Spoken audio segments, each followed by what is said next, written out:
Well, hello everyone! Welcome in, welcome in, welcome in. We're here, we're back, we're live. We're gonna play some more Metroid Prime 4. I've got a little bit of exploring to do. And that's what we're gonna go ahead and do, you know? But, some housekeeping things before we begin. I must remind everyone that we are currently raising money for charity. Hello! That's right, we are currently raising money for the Immune Deficiency Foundation. I just realized I don't have the piano music going on the screen. Give me just a second.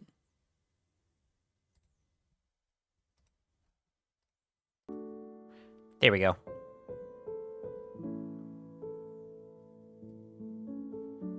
All right, you guys should be able to hear the piano music now, hopefully. There we go. I don't know why I hadn't done that earlier. Anyway, yeah. Here we are. But yeah, we're raising money for charity. We've already reached 3 of our incentives, as you can see by the red check marks there.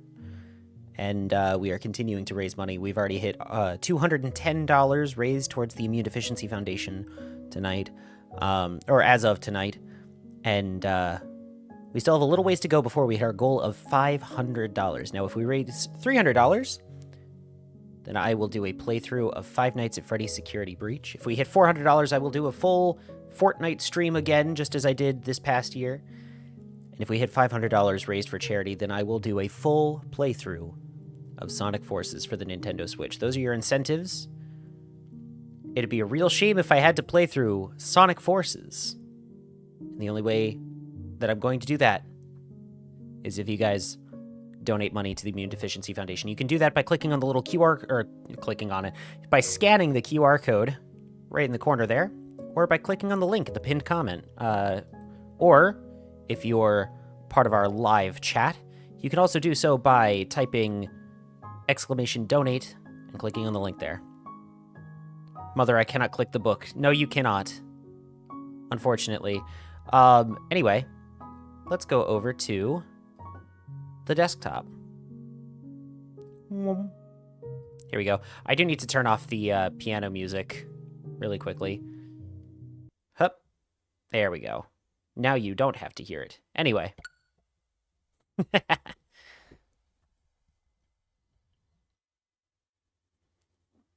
But yeah, no, at this point, as far as Metroid goes, I'm just like gonna explore Soul Valley. I'm gonna try to find a bunch of crystals to kind of upgrade Samus a little bit more.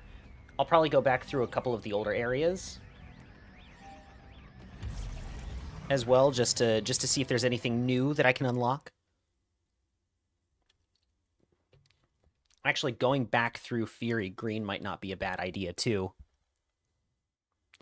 Also love Sari jumping into an ad almost instantly. Yeah, I'm really bad at timing that. I keep thinking, oh, Sari hasn't done the ad break yet. So I should be fine. And then as soon as I go to the desktop, every time without fail, you would think that I would know better at this point, and I don't.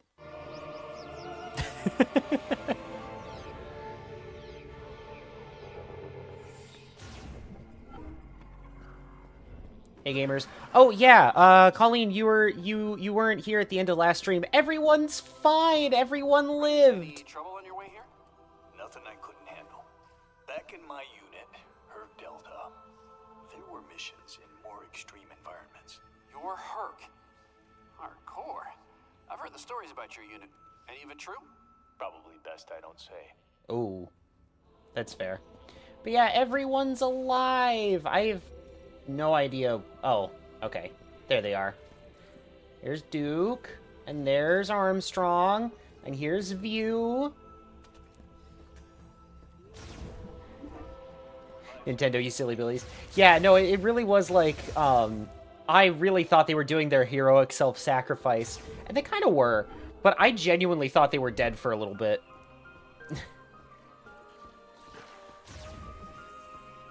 But then, you get to the end of the, you finish the boss fight, you get out of the mines, and then it's like, actually, they're all alive.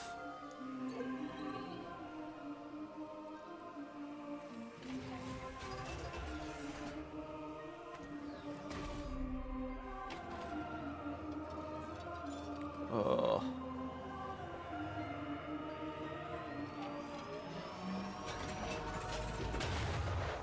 Yeah. Now, I know I said going back through Fury Green would be a good idea, just to see if there's anything that we can do, and you might be wondering, well, then why are you leaving Fury Green? But you see, I'm actually going back to the start of Fury Green right now.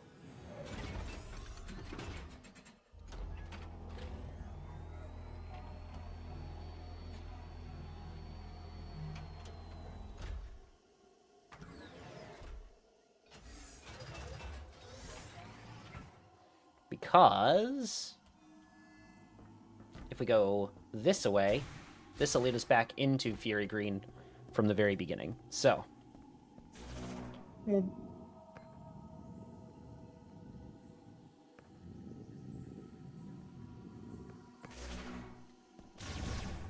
right over this way. Okay. Yeah, I left right when you finished the boss fight. Yeah, no, it was basically after the boss fight. It took me a second to figure out how to get back out of that area, but then I got back up to the top, and they were like, just kidding, guys, everyone lived.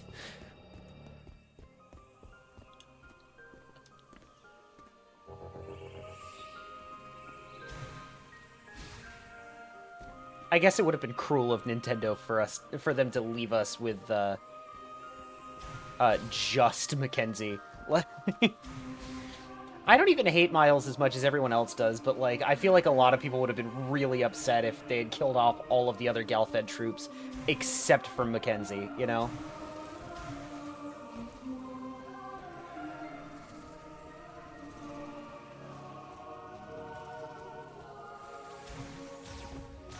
No, I feel like there's gotta be something over here that we haven't been able to do yet. Why do people hate Miles? Because of the circumstances.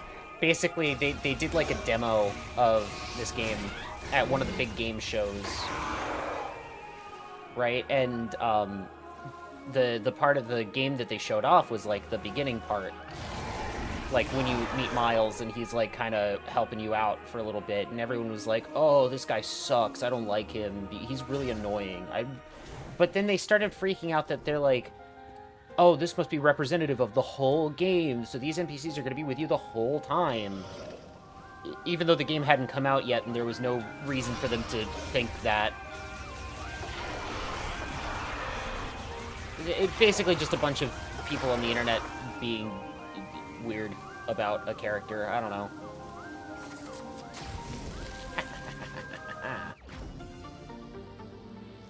I knew there was going to be new stuff. Okay, cool.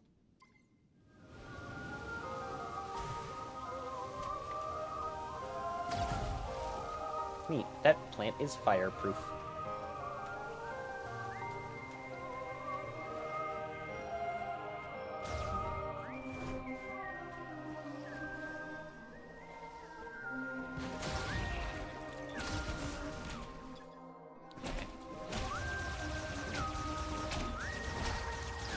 There we go.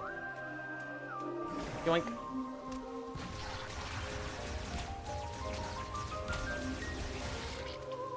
Miles got the woman in video game hate. Yeah, more than Samus, ironically enough. No, I think it's because a lot of people were, like, saying stuff to the effect of, oh, he talks like he's an MCU character. Like, he's, like, really quippy.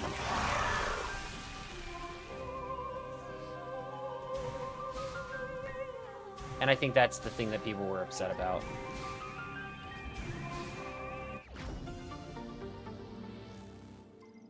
And, like, he is that. But, like, he's also really funny.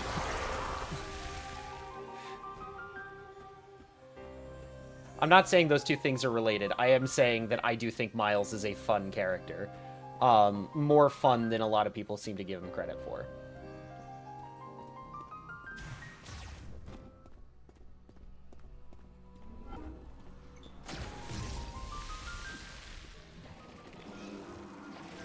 I see.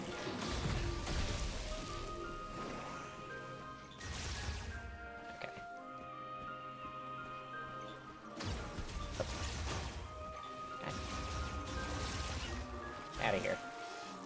Is there anything back here? There is not. Okay, cool. And thus we carry on.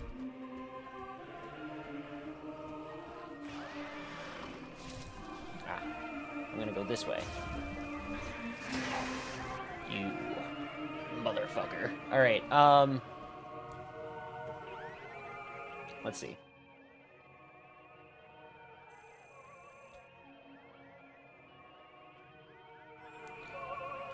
Okay, if we head off this way, that'll kind of loop us back around. That'll work. Jesus Christ.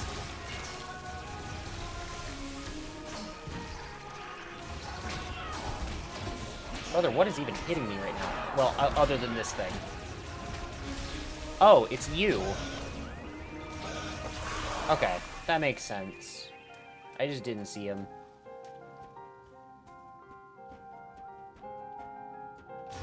I'm, like, trying to keep an eye out for literally anything.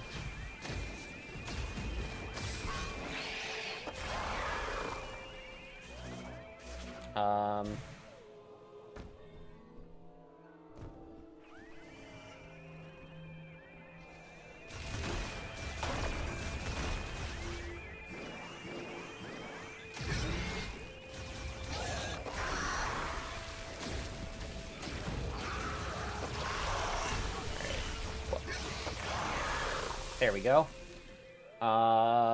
This way.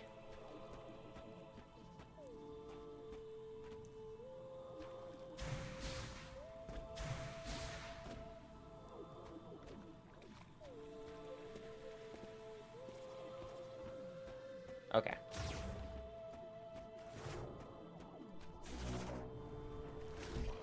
Morph ball.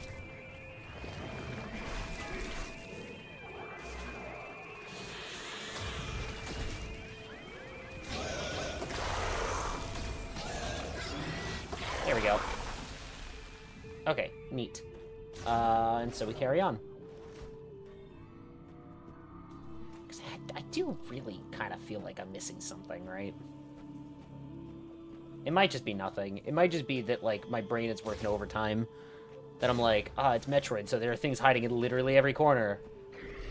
But I know full well that that is not necessarily the case.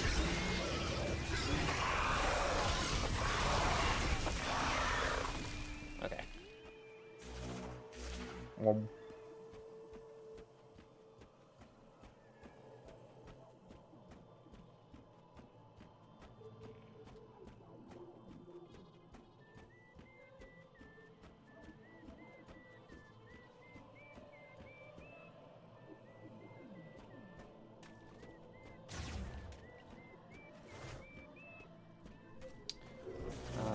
And then we morph ball our way through here.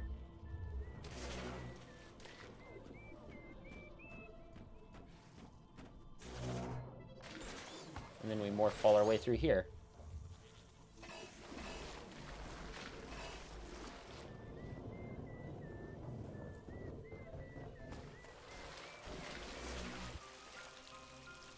Okay. And then I think that loops us, back around.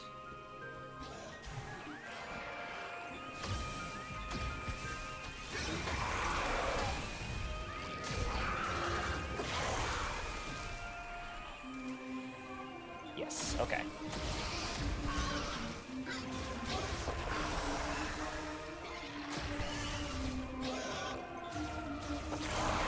Okay.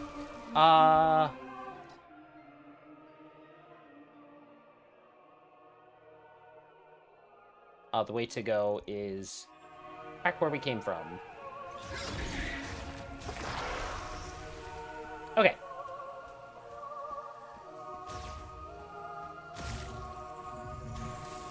I'm gonna take that.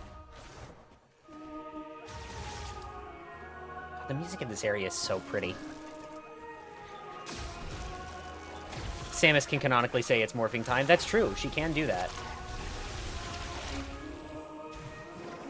I mean, that was the original name of the morph ball, too, was the morphing ball. Oh, I never scanned this. Hello. This bridge paves the way to the Temple of Memory. Those Lamorne who follow the path will come to the altar connecting the past and the present.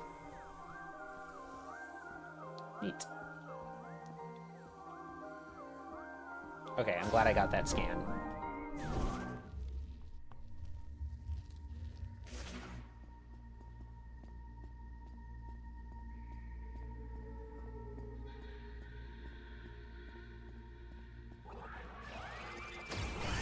I fucking knew it.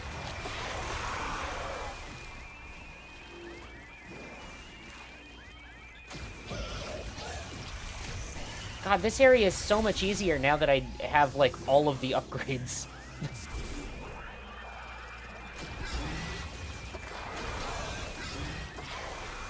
I fucking saw there was a thing. Okay, cool. Mighty Morphin Samus. I mean, Samus predates the Power Rangers, but I don't think she predates Super Sentai, so who knows? Maybe she took inspiration. Actually, I do know the story behind the morph ball, and it's very funny. They couldn't figure out how to animate a woman crawling on the NES, and so their solution was, I don't know, fucking turn her into a ball, I guess. That way she can fit through tight gaps.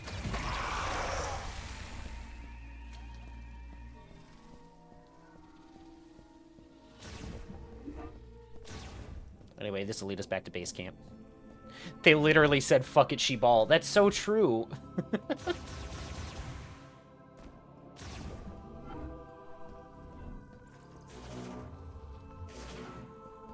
Oh, that's really funny, though. Anyway, we're back at base camp. Hey, guys, I'm not here for long. I just wanted to go explore. There's literally nothing to explore at this point, so... or at least here in Fury Green. So, we shall head to Soul Valley.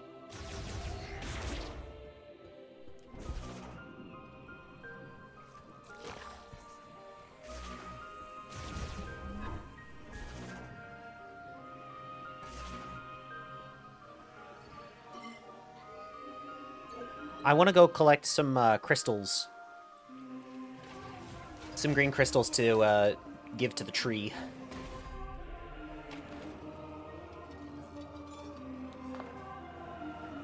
Oh, I don't know if y'all heard that. That was my bone popping. That was great. That felt amazing.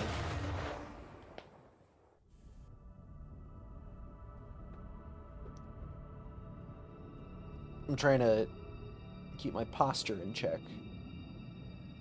So I'm stretching during loading screens. At least a little bit. Stretching my upper body, anyway.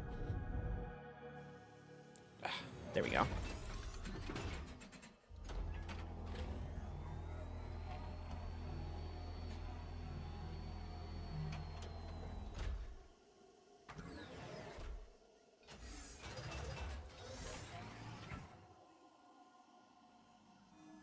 Okay.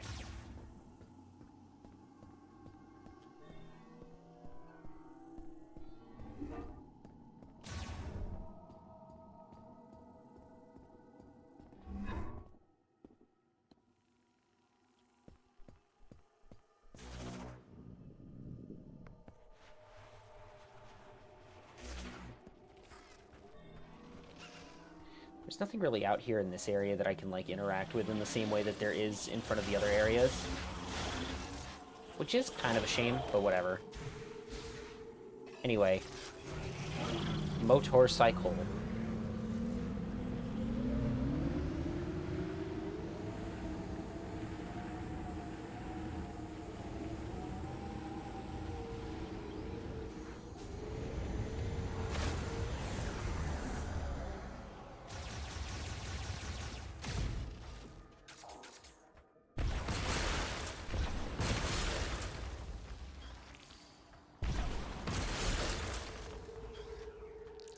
Let's see. I should be able to check how many crystals I have. Okay, cool.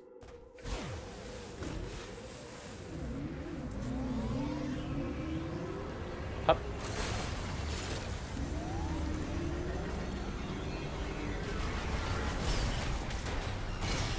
Damn it. I just want crystals. Why must you make me do this?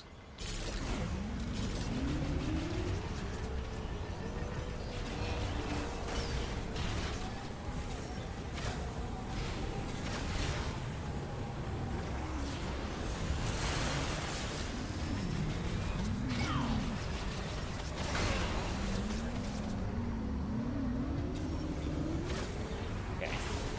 There we go. That's one down. Neat. Uh-oh. Yeah. I'm doing okay. You got it, Mackenzie. The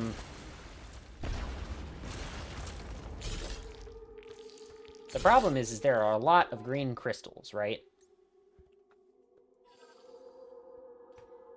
Anyway.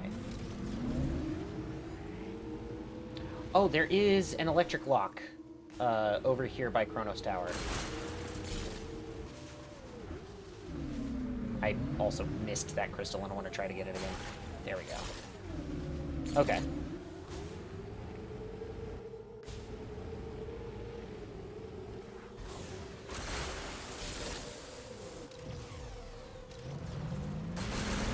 There we go.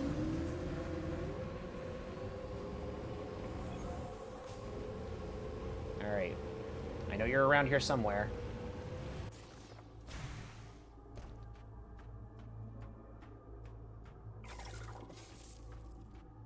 Oh.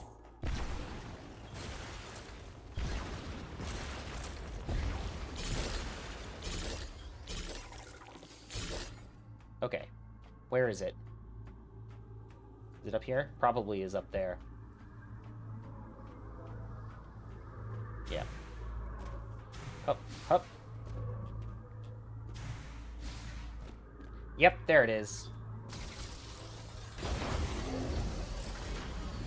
Oh, hello. I don't know what you are. Is that like an extra... Oh, increases Viola's maximum boosts by 1. Neat.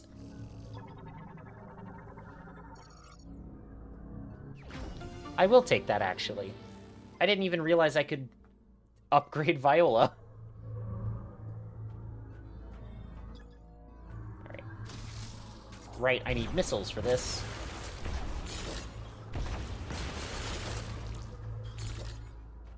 There we go. What do you mean Viola can't be summoned?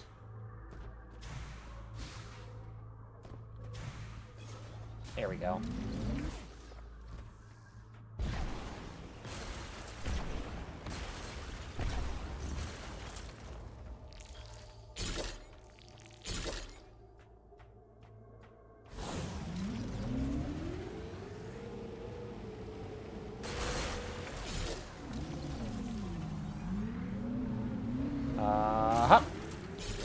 Oh, I see another thing on the map. Another electric lock. Let's go to that.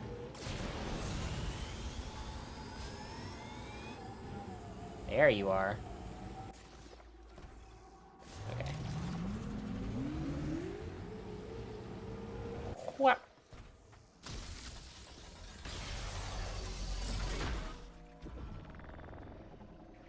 There we are.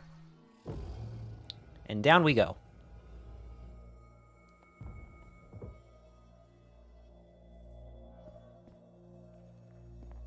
Okay. I swear, these little, like, dungeons kind of give off the same vibes as the shrines in Tears of the Kingdom, specifically. Quick question. Change my reactive for Discord. Is there any way I can join briefly just to see how it looks on stream? Yeah, you know what? Fuck it, we ball. Give me just a second to boot that up.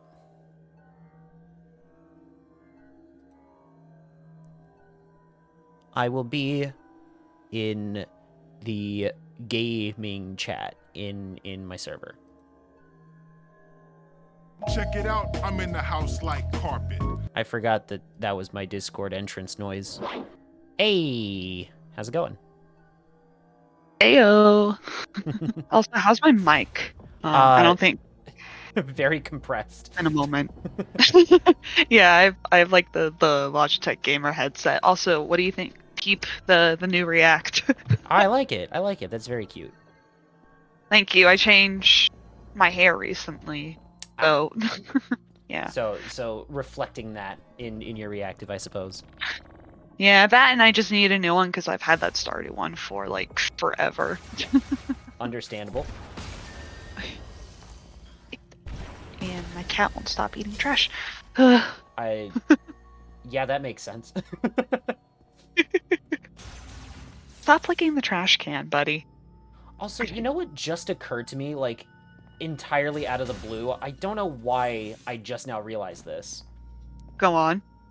Alright, I have fire in this game, right? I have fire, I have ice, and I have lightning. The only thing I'm missing is earth, and I can become the Spinjitzu master. Oh my god. Only the Avatar. Long before time had a name. I've had Ninjago on the brain recently because it was introduced into Fortnite recently. I forgot. Okay, I saw that, but I saw the designs first, and I was like, "Oh shit, those look awesome!" And then it was like, "This is the Ninjago collab." I was like, "It's Ninjago!" Yeah. Well, I feel like some of them I'd be like, okay, I could kind of see like them taking some inspiration, you know, or whatever. Like these are some really cool designs. But then you see Zane's design and you're like, yeah, that's just Zane Ninjago. Yeah, I think I saw like Cole and the red one Kai, first. yeah. Yeah, and I was like, "Oh shit, those look great!" And then it's like, oh, it's the Ninjago characters, and I like squinted. I'm like, Ninjago? Fucking what? Yeah, they're based more on the redesigns from the movie than Yeah, than like the original TV show or whatever. yeah, it's. I only really watched like the early stuff of Ninjago, and then I don't know, I just wasn't interested in it. But apparently, like the lore goes crazy on that. Yes, I was very into Ninjago as a kid. Yeah. I adored it. So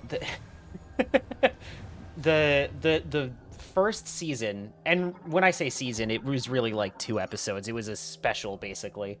Yeah. Because I guess they weren't sure if they were gonna make it into a full TV show or anything. Yeah, I think it was just like a pilot kind of thing. Yeah, and then it got really popular, and they were like, "Yeah, we're gonna turn this into a full TV show." So the first season is Kai's sister gets kidnapped by the skeleton army led by Lord Garmadon, right? And yeah, I remember that. And so Kai's like, I gotta go rescue my sister, obviously, you know? Sensei Wu shows up and he's like, but to do that, you must become a master of Spinjitzu. I already have 3 other trainees ready to go to help you fight Lord Garmadon and his skeleton army. Yeah. Here are the mystical ancient weapons that formed the land of Ninjago itself. You know, like that kind of thing. You know, it's pretty standard stuff for like a kid's show based on a toy line, you know, and all that. Yeah. Season 2 is snake people. People? Yep, Sneeple. Turns out there's been a secret society of snake people this whole time. I remember too. They were not happy about being forced underground or whatever. Yes. Which fair. So they like recruit Lord Garmadon's son, Lloyd Garmadon. Yeah, I remember Lloyd. Yeah. I might have stopped watching after that, but I don't remember. They managed to get their hands on the elemental weapons and like turn them into the ultimate weapon, and Lord Garmadon was going to use that to like take over the world or whatever. He Yeah. turns into a big dragon, and Zane sacrifices himself, if I recall, to like destroy Lord Garmadon once and for all. Yeah. Only Garmadon turns back to his like regular, not evil self, but like pre-corruption kind of thing. Yeah. And there's all that. Also, in the middle of all that, it turns out Lloyd Garmadon was the destined green ninja. Basically, think like the Green Power Ranger, except Yeah. like that kind of thing. Yeah. I remember that. He gets aged up at one point because they're like, well, he's got to be like an adult, and he's still like a kid, and so they do this like weird time travel shenaniganery to get him the same age as all the other ninjas. So Lloyd's story is kind of tragic. He like loses out on his childhood to help save the world. It's crazy. But yeah, Zane sacrifices himself to save everyone because he's like, Yeah. oh, I've been a robot this whole time, and I didn't know until this season, but I have the ability to like stop Garmadon where he is, and so he does. And so everyone's like mourning the loss of Zane for a little while, and then they hear that Zane is alive somehow, because he's a robot. He basically just had his consciousness backed up onto a new body. Yeah.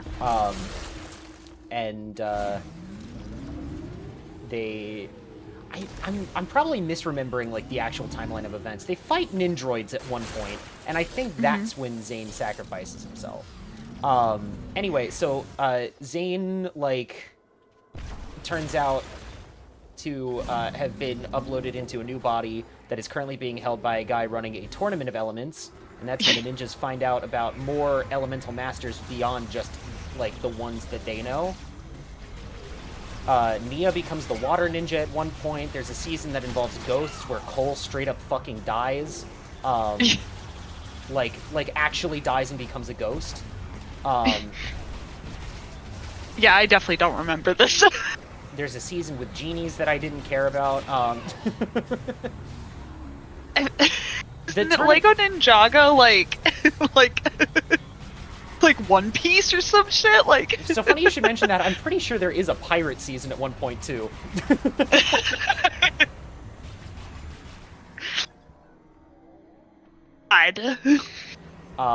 So yeah, like there's a dragon season, I know that much. I think that one's the latest one.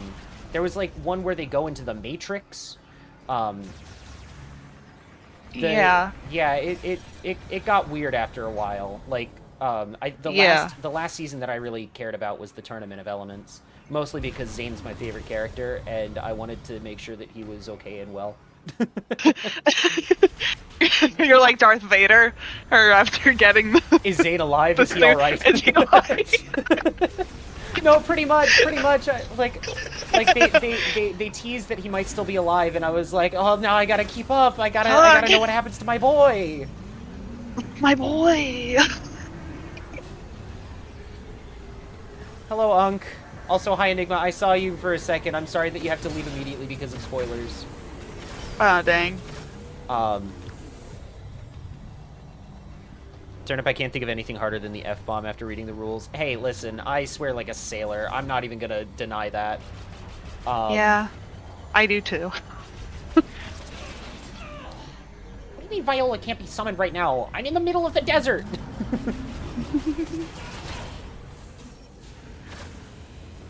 Yeah, apparently Ninjago had 15 seasons. You probably stopped on season 4. Yeah, I'm pretty sure that sounds about right to me. I did watch the Genie season at one point, but it was a little weird for me, and so I was like, I don't care. I kind of gave up, like, really following it all after that. To my understanding, there are some new characters that I don't know about. And the only reason I even know that is because I go to the Lego store quite often, and I keep seeing, like, the new sets and everything. And I'm like... You're, like, holding up the minifigure? I wonder who this Aaron is, who Sora is. I know Sora, but not this one. That had 15 seasons? The fuck? Yes, it did. And I think after season 7, I want to say, they changed the designs in the show of the characters to be more like the ones from the Ninjago movie, which the fan base was Yeah. not happy about. Let me tell you, I remember that was a big controversy. Um,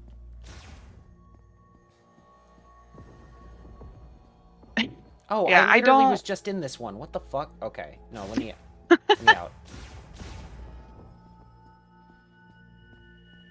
But yes, Ninjago was like my special interest for a while. I actually met a good group of friends in middle school. We all met because of our shared love for Lego Ninjago, and we all like picked a character that we wanted to represent. And Yeah. I got Zane, my boy. Um, I I remember like the episode where it turns out he was a robot the whole time. That was like the biggest fucking plot twist that we had ever seen. And like the next day at school, we were like, "Bro, did you see the episode last night?"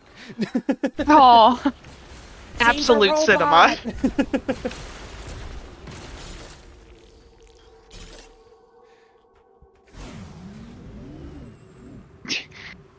Absolute cinema. Seriously, like, and the way they did the reveal too, because it was like the whole episode, Zane's been like following this mysterious raven that's just been kind of hanging around them. He's like, I want to know what your deal is, right? And he follows the raven across the entire land of Ninjago, and finds like a secret base hidden in a tree, right? Yeah. And he goes down into this like secret lab and everything, and like it does the thing where he's like looking at blueprints, and he does the full like Luke Skywalker finding out Vader's his dad, like the no, you know, like that kind of thing. Yeah. And him dropping the blueprints, and like you see a brief like glimpse of it with like a humanoid figure on it, and then cut to commercial, right? When they come back from commercial, the other ninjas like find out where he's been this whole time, and like find him, and they're like, Zane, we've been looking for you forever. Like, what happened? And it's just Zane turns to the ninjas and opens up this panel on his chest to reveal that he is in fact a robot. Yeah.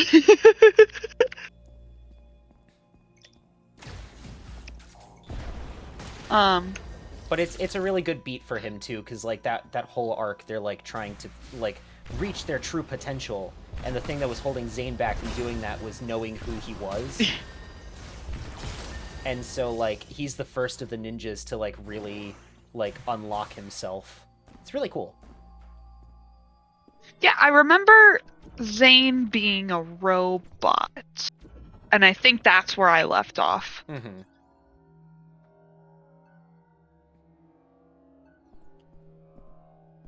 But I cannot.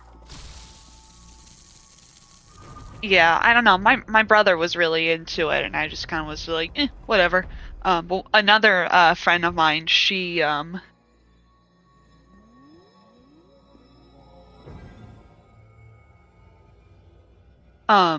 really into it too. Yeah, she also really likes Zane. So my childhood was Beyblade. Yeah, valid. Beyblade, let it rip.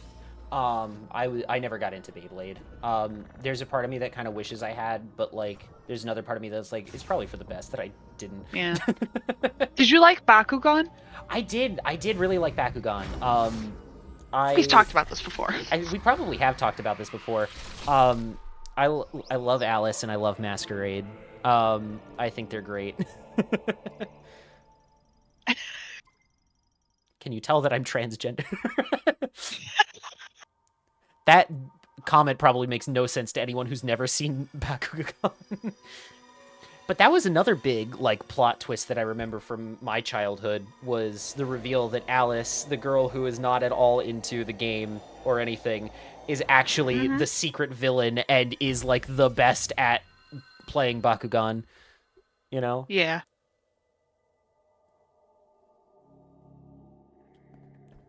one of those twists that was probably there mostly for shock value, but they kind of made it work.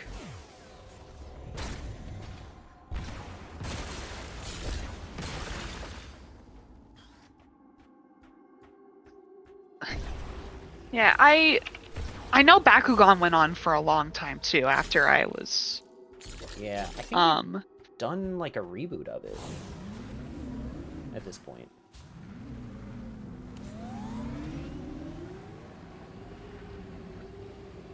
yeah, I think I remember there being like a reboot. I think the I think the reboot had the infamous scene of Mozart parting the Red Sea with the Beyblade. Yes, Moses parting the Red Sea with the fucking Beyblade. It kills It's so me. good. Absolutely kills me that they made that game. It's I love when like shows do that where they bring like real world history into their lore.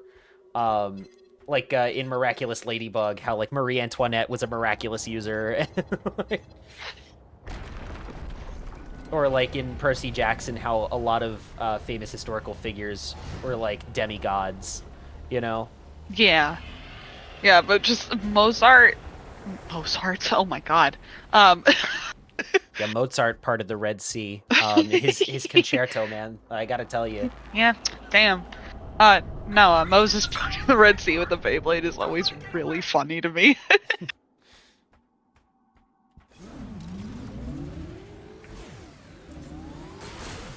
Is a slight issue that creature just came out of nowhere and swallowed a full-ass Gundam arm. Hell yeah, dude, I fucking love Breath of the Wild. Let's go. This really is giving, like, the Molduga fight. Where the fuck did it go? Oh, there it is. Varmus! That dang Varmus. Oh, you son of a bitch. Alright. Can I get off of Viola? I can get off of Viola. It's probably a really bad idea to do that. Oh.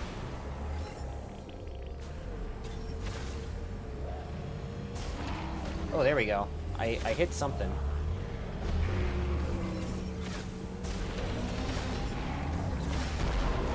Oh. Do I need to just, like, run into it? Like, run into its tail? I actually... Yeah, maybe. You just gotta Mad Max it at this point. Witness me! Fuck!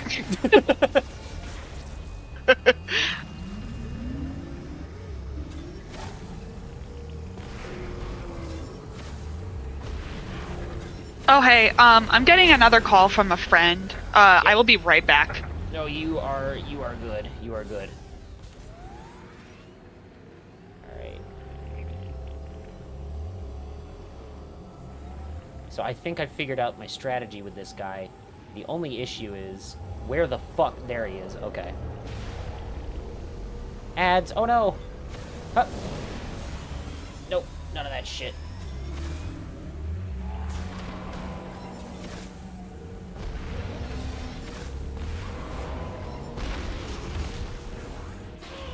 Oh, shit. Okay, maybe don't do that. Alright, but I have a strat. I have a strat now. Alright, he's gonna come out from over here.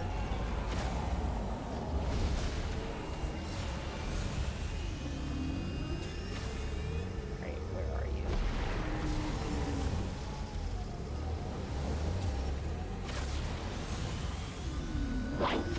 Alright, I'm back. It was, he pressed the wrong button. Ah, fair enough.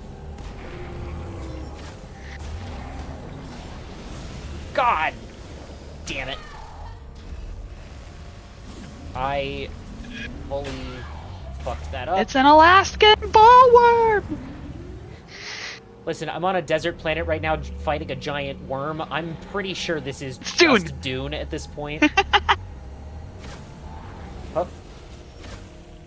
Oh my god. No, don't go into the ground. You're so sexy. Aha. I turn 25 in August, and I really want my cake to have that Leonardo DiCaprio image on it. Either that or the SpongeBob thing where he's like, I thought of something funnier than 24. 25. Oh my god, he was behind me the whole time. Okay. He's right behind me, isn't he? I'm right behind you, aren't I? God. Yay, free from ad jail. Welcome back. Hooray. I'm still fighting the same worm.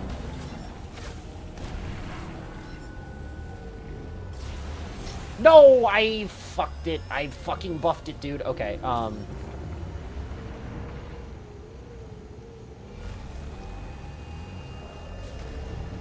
gotta pay more attention to where my radar is. There we go. Back to staring at Turnip in other person. Oh, I did not introduce myself? Whoopsies.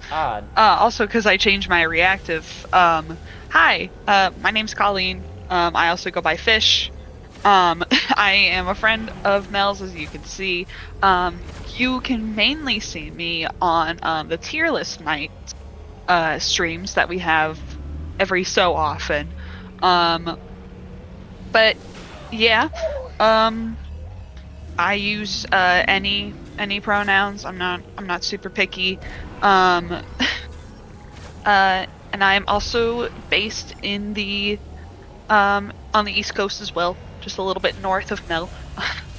I like video games. I enjoy Dungeons and Dragons. I am the proud owner of 3 dumbass cats. And I live with my partner, who you will also see on the tier list streams sometimes. But yeah, I just like yapping.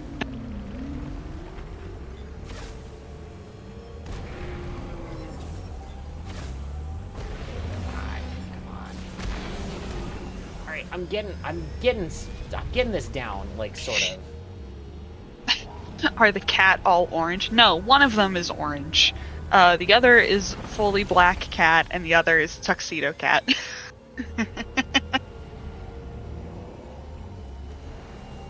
But they are all very, very silly. I like that it's jumping.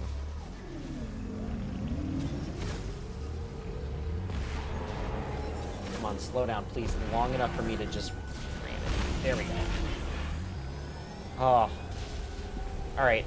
I think 1 or maybe 2 more hits ought to do it. You know, if it doesn't go back underground, that'd be great. There you are.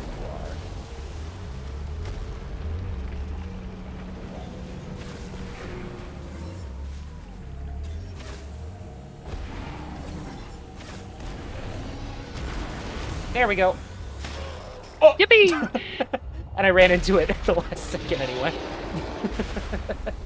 Oh, fantastic.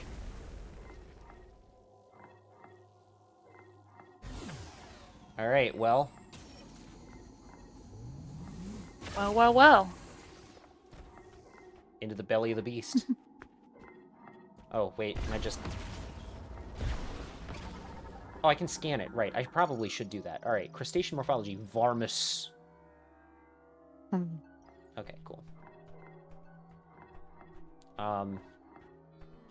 The question now becomes, how the fuck do I get it out of here?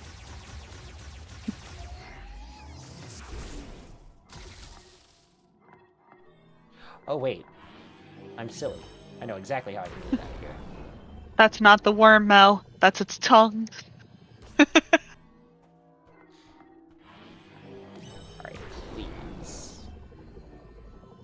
Oh, this is the tongue. This is the tongue, Huh? and that's the worm. What am I doing wrong? Can I climb on top of it?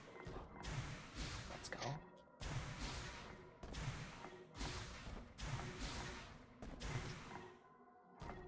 Wait.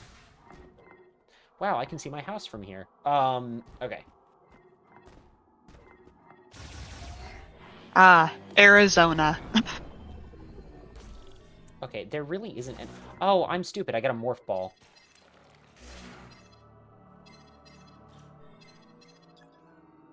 Okay, destroying the pod will not damage its contents. Cool.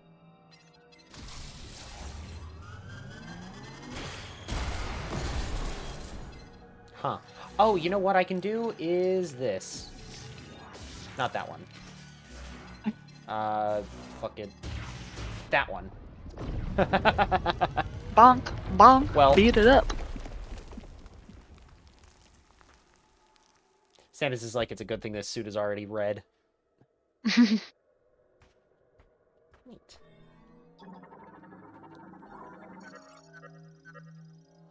Cool.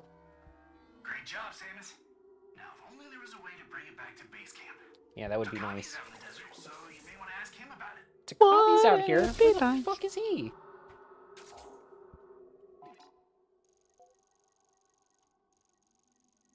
Wouldn't it be nice if we were older?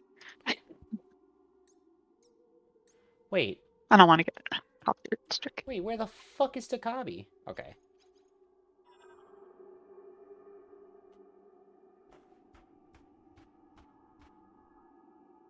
Well, now I'm more confused.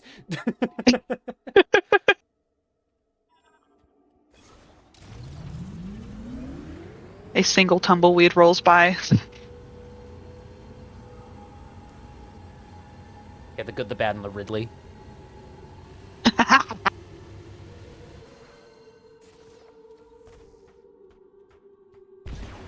Is Ridley in this game? Not so far, but it is a Metroid game, so I wouldn't doubt it. Ridley really is the William Afton of Metroid in that he keeps coming back. Turn up, just blow stuff up and ask questions later. That is my prime directive. As you should. All I can remember about Ridley is when they introduced him in Smash Ultimate and everyone was losing their shit. Yeah, because Sakurai previously had said, no, we're not going to do that. He's too big. Or like something to that effect.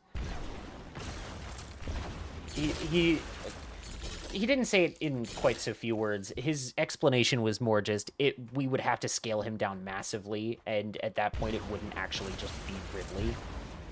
Yeah. But they did it anyway. I've only met one person who mains Ridley in Smash, and my god, you just get absolutely annihilated. Yeah, it's really funny, though, because, like, Ridley got introduced to Smash after years of people begging him, and then, lo and behold, mid-tier. Like, it's genuinely in competitive Smash, I'm pretty sure he's, like, a mid-tier character. Who do you main in Smash, Mel? I forget. We Fit Trainer, because she funny.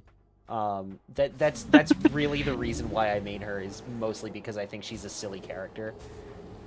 And if it's not fun, why bother? Valid. I think I main Young Link or Toon Link. One of the Links. All of the Links are pretty cool. Mm-hmm. Like, I did play a lot of Link in Melee and Brawl. Mm-hmm. And actually, I was a Toon Link main in Smash 4. Ooh.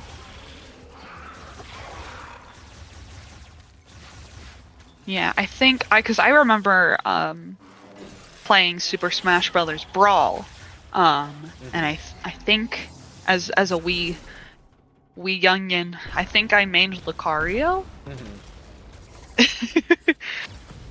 I played a lot of Kirby when I was really young. Yeah. But then I moved on to Link later on, and Samus actually was my main in Melee. Mm. So I've played quite a bit of Samus. Right, I'm actually confused about like why he was like, oh yeah, Takabi's out in the desert, go check him out. It's like, well, motherfucker, where? Count how many sand there are, Robotnik. One. 2, 3. Oh my God, Shadow! Why would you do Why that? would you do that? It's gonna take forever. Have you watched the Kingdom Hearts dub from Snapcube? The Kingdom Hearts dub is fantastic. I love it to death. It's It's so great. messy and complicated. Um, you know what they say. Well, that's crazy. That's crazy, dog, because I killed it.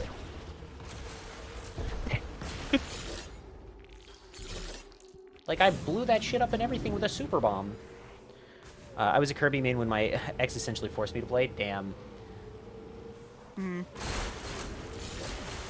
See, I don't like forcing people to play video games, because everyone has a different taste in games, and some people don't like video games, you know? Yeah. I do like introducing people to games that I like. Like, I plan on getting my partner a copy of Portal 2, because I think she'd really like it. Ooh, nice. And it's one of my favorite games. I got a package from her recently, and she was like, alright, don't open most of this until Christmas, but you can open, like, a little bit of it, basically all of the stuff that's not in, like, Christmas wrapping, you can go ahead and open. Okay. And so I was on a video call with her earlier, and I was opening things up. You know what she got me for Christmas? What? Over the Hedge for the Nintendo DS.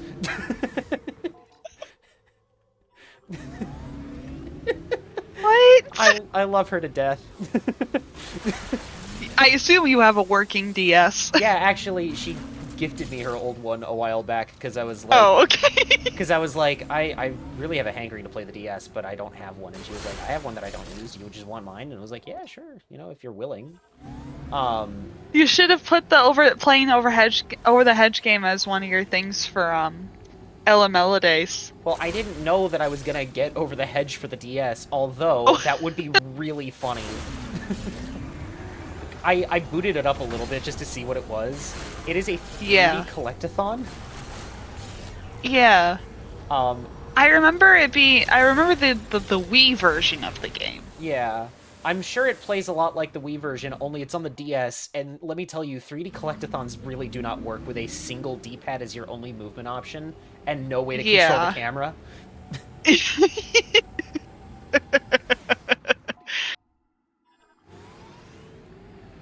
really funny. I might try to play it at some point. No, but one of the incentives, hint hint, nudge nudge, to everyone in chat right now, actually it's the next incentive we hit if we raise $90 more for charity, is me playing Five Nights at Freddy's Security Breach, which she also sent me a copy of just in case. Oh, hell yeah.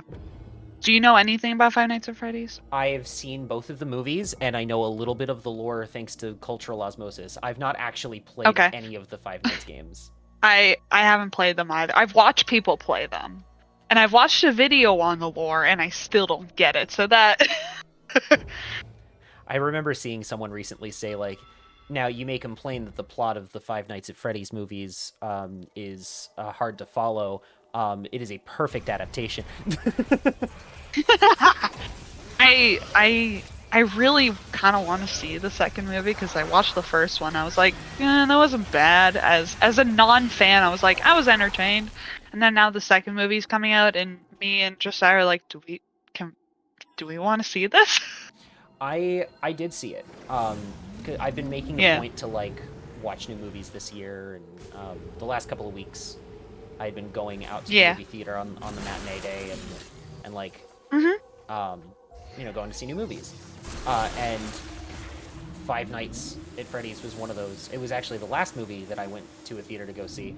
And it's fine. It's passable as a horror movie. It's kind of like the first one in that, like, the story takes a backseat to the sheer spectacle of everything. Yeah. But it, like, continues on the story from the first movie. It's more focused on, like, a different set of victims than the kids from the first movie, and yeah, it's neat. there were a couple of moments where, like, knowing what little I do about the games, because I've never actually played them, but I've seen, you know, like, Let's Plays of them. I've seen Markiplier do Yeah. the funny fight of 87-bit. There's a part where he goes into the security room, and it's set up exactly like how it is in the second game. Okay. And he's like, wait, where's the door on this? Oh, there is no door. What kind of idiot designs this without a door?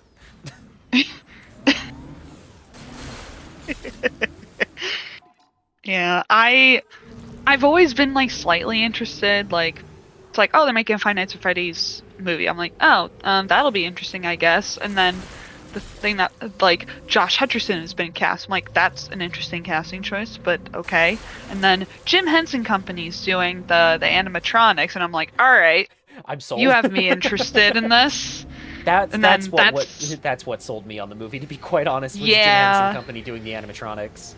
Oh, absolutely. I mean, I watched it at home with Josiah, but I was just like, look at the animatronics! Oh my god! I'm like the Wojak, just look at it.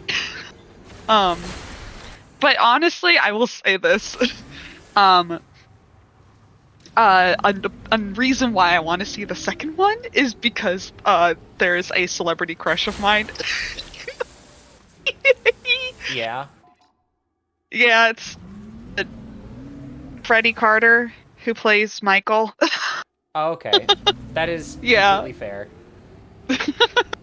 He was on a show called Shadow and Bone on Netflix, and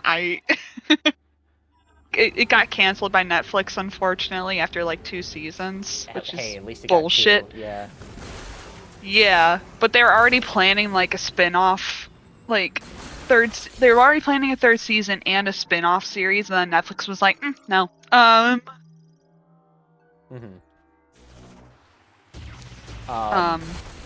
But yeah, as soon as it was announced that Freddie Carter was going to be in, I'm like, fuck, damn it. Damn, you got me back in. I just kind of knew, like, oh, they're making a second one. I'm like, oh yeah, more work for the Jim Henson Company, that's good. And then it's like Freddie Carter, I'm like, fuck, god damn it. Well. Well, I was hair out, but you behind pulled ear. me right back in. When the first one came out, I guess they had announced the cast, like who was going to be in it and who was playing who and all of that. Yeah. But I didn't get the second part. I only ever heard who was going to be in it. I think you've told this story. I have told the story because it's very funny.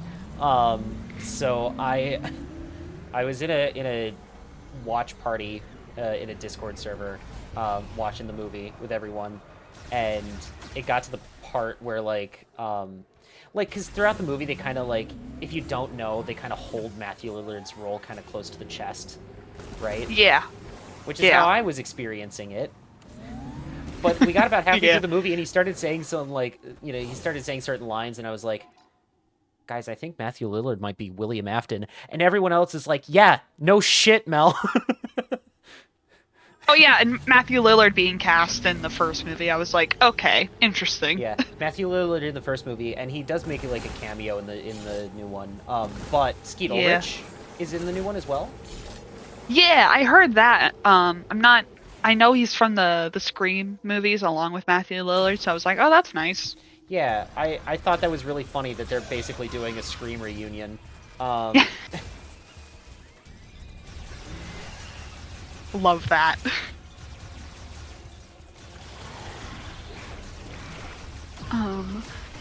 But yeah, I kind of want to see Five Nights at Freddy's 2.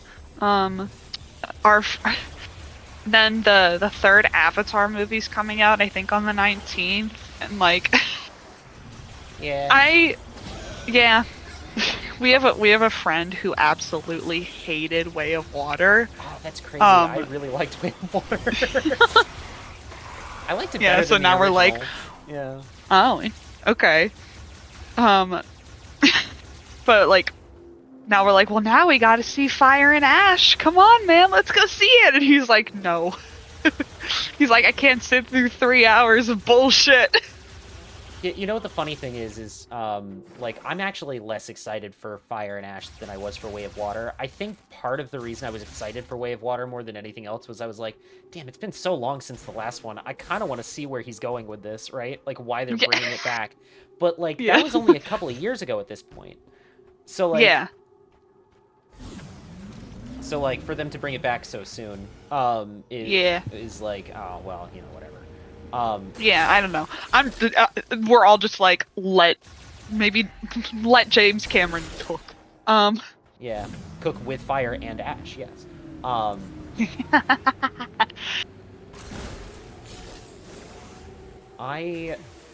think like the original Avatar is fine. I do think its message is a little muddled in the whole like, you know, oh, fucking white guy comes down and becomes the savior of these. Yeah, white savior kind of thing. Yeah, white savior kind of thing. Also, literally just like full on assimilating into their culture. You know. Yeah. Granted, to protect them from the colonizers and everything, but still, I think the message of the movie is a little muddled because of that. Avatar 2, because the first movie kind of already did that, it just kind of has to live with that. So if you can ignore that, that's where the story went in the first one. The second one is quite good. I like it.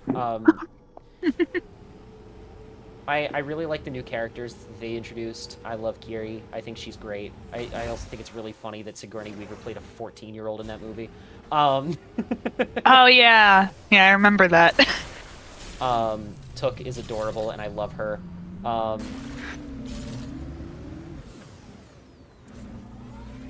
But yeah, no, I thought it was a good movie. Yeah. Because I looked up, I forgot the first Avatar came out in 2009. I remember, like, when they were like, oh, it's the Avatar, like, movie. And I was thinking it was The Last Airbender. Yeah, and I was like, oh, yay, this looks great. And then I was watching the trailer, and then there's, like, a helicopter shot, and I was like, wait, what? Hey, wait a second. I was like, what do you mean? And then, like, it showed, like, the blue people, and I was like, wait, what? This is an Avatar. Well, I think the really funny thing about that is because the Last Airbender movie was coming out around that time, they couldn't get away with calling that one Avatar. Yeah. Because Fox already had the copyright on that name as far as movies go, so they had to just call it The Last Airbender.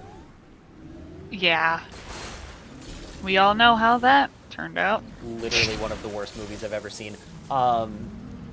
And I literally was just watching Rhapsody Street Kids last night, if that says anything. Rhapsody Street Kids? Oh yeah, no, it's Rhapsody Street Kids is this awful, awful Christmas special from 2002. You just look up screenshots. I can't do it justice just by talking about it. Is this the one where it's like, Grandma, you always know what to say, and he's like, and then she speaks full gibberish? Yes. Yes, it's that one. You know what the worst part about that is we were looking up, like, last night who all was in it, because it's got a fucking stacked cast list. Yeah, right? I remember that. Mark Hamill, Paige O'Hara, like all these big names and everything. Yeah. And, fucking great grandma is played by Deborah Wilson.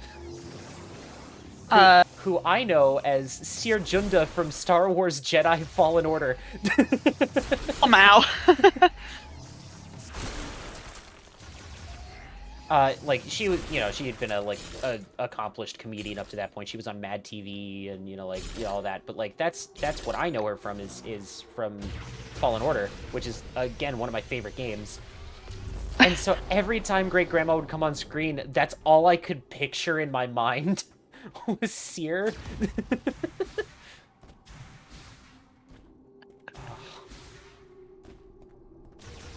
I mean, what is the worst movie I've ever watched? Checking my letterbox. Sort by. Close first. Excuse me. Oh, I didn't like Cocaine Bear. I kind of forgot Cocaine Bear happened, to be honest. No, I was watching it and I was just like, this is so dumb. Um, I've said before how I don't like Elf. Mm-hmm. Um,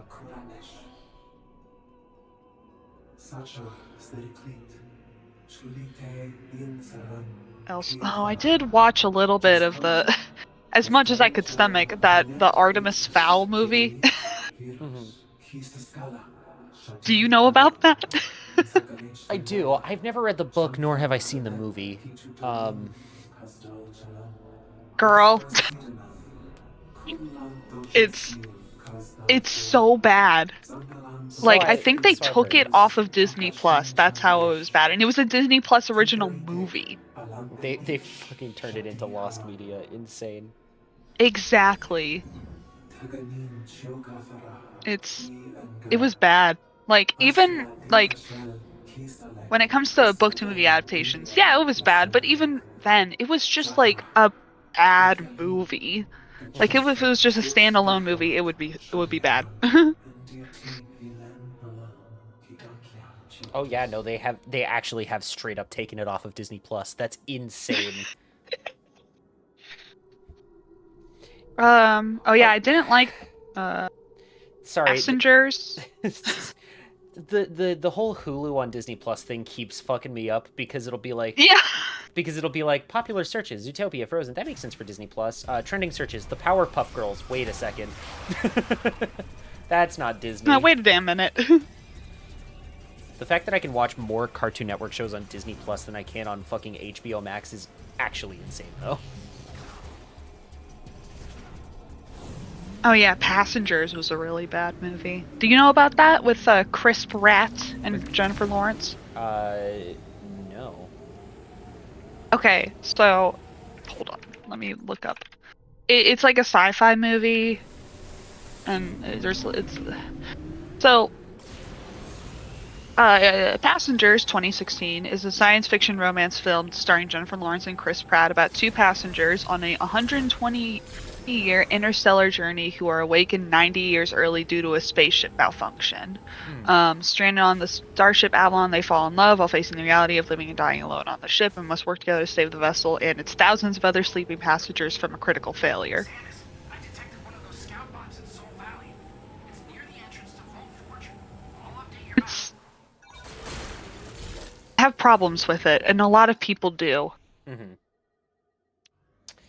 Because, like, I'm gonna spoil this. I don't give a shit. It's a movie He- no one cares about, so sure. Yeah, Chris Pratt wakes up Jennifer Lawrence's character because he didn't want to, like, be alone and stuff like that. And it's so creepy. Yeah, I feel like if you're writing a movie like that, you should have it be like, oh, they both get woken up by the ship's computer. Or Yeah. whatever, you know. Yeah, exactly. Like he lies the whole time. It's like, no, both of our paws just magically glitch. Whoa. But it was. I had so many problems with it. They're like, oh, it's a love story, and it's like, no, you kind of suck, dude, because you just doomed this woman to live and die on this spaceship with a guy that she now hates. For the sake of your own vanity, basically. Yeah. It's Yeah. This is the thing that pisses me off about like people saying shit like that, where it's like, oh, it's a love story. The one that really kills me is when people say that about Romeo and Juliet. No, it's a tragedy.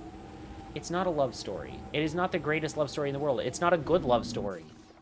Yeah. It's better than Twilight, but that's not a high bar to clear, right? Like, so, because if you actually, like, read the text, the whole thing is two families who hate each other so much, right?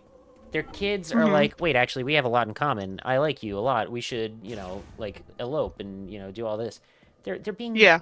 idiot teenagers about everything, Yeah. you know? And meanwhile, everybody else in the show is being idiot adults about everything. Yeah, it's realistic somewhat.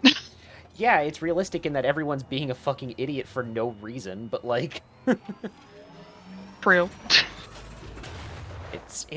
I just don't like it when people say it's the greatest love story ever written.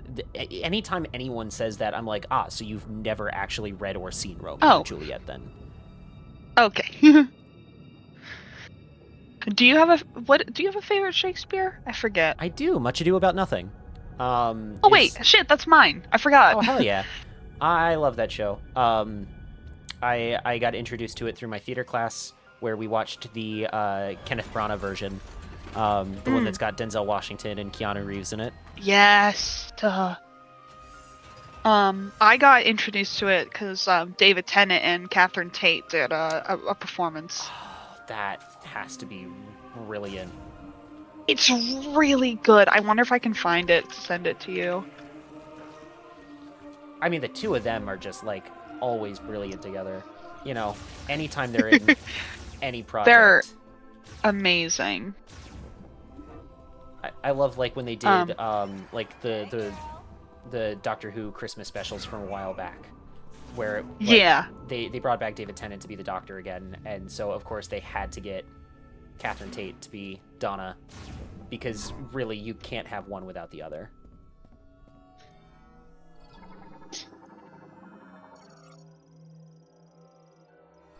Oh my god. They're constant collaborators at this point. Mm-hmm. Well, they met doing Doctor Who, and I think the really funny thing about that is, like, David Tennant was a, Doctor Who fanboy, and Catherine Tate was not, like, a fan of sci-fi at all, really. But the two of them had such great chemistry that, like, ever since then, they've been, collaborating on everything. I mean, they were Scrooge McDuck and Magic at a Spell at one point. Yeah. They were in DuckTales. I found the, oh wait, no. It got taken down. Oh. Fuck.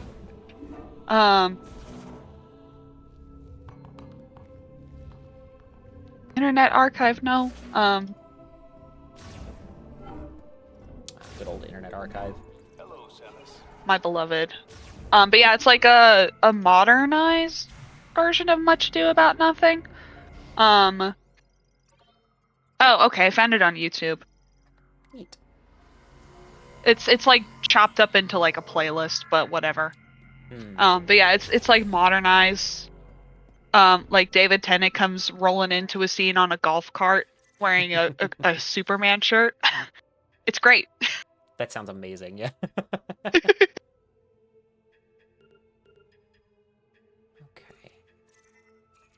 Yeah, and I think of like the soldiers in Much Ado About Nothing has been changed to like Navy, like midshipmen, I think. Neat. Yeah. I do love Much Ado About Nothing. I liked what was it called? Oh, I'm having a fucking brain fart. What's it about? Like a king that went King Lear. King Lear. Okay, yeah. Yeah, we read King Lear in high school, and I was like, this kind of slaps. We read Julius Caesar as well.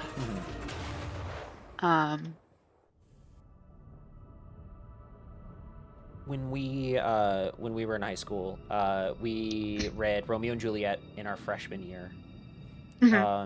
Sophomore year, we read Macbeth. Sorry to anyone who's watching this in a theater. Junior year. God, what did we read junior year? I don't remember. I think it wasn't Hamlet, because that was senior year. Oh, God, I can't remember.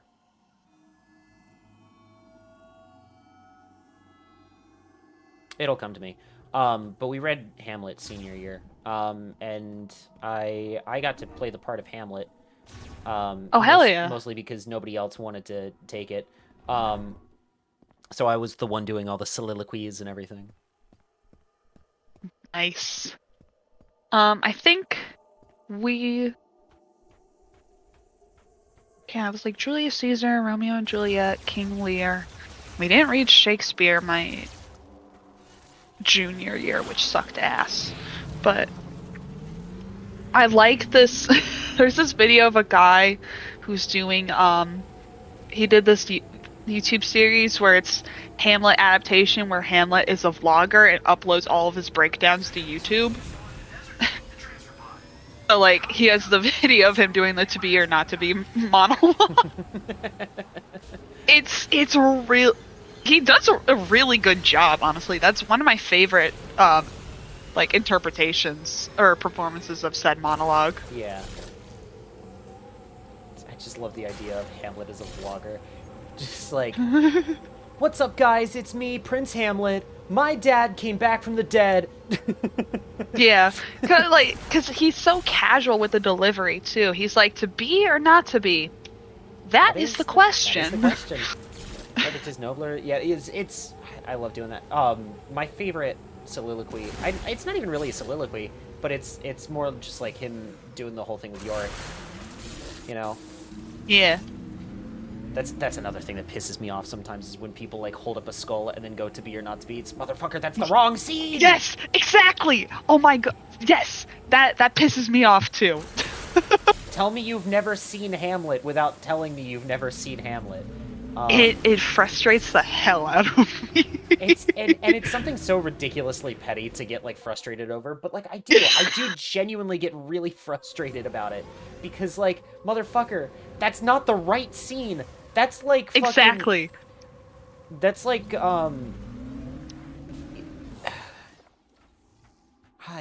what's a good comparison to that?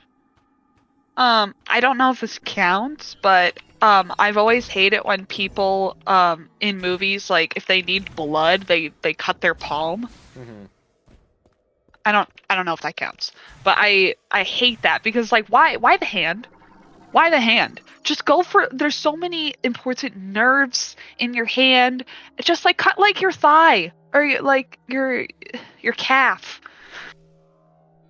I don't know.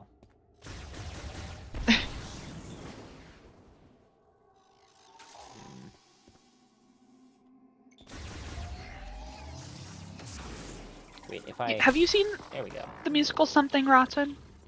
I've heard a couple of the songs from it. Okay, cool. I've heard it. It's That's hard to one of my describe, favorite yeah. musicals.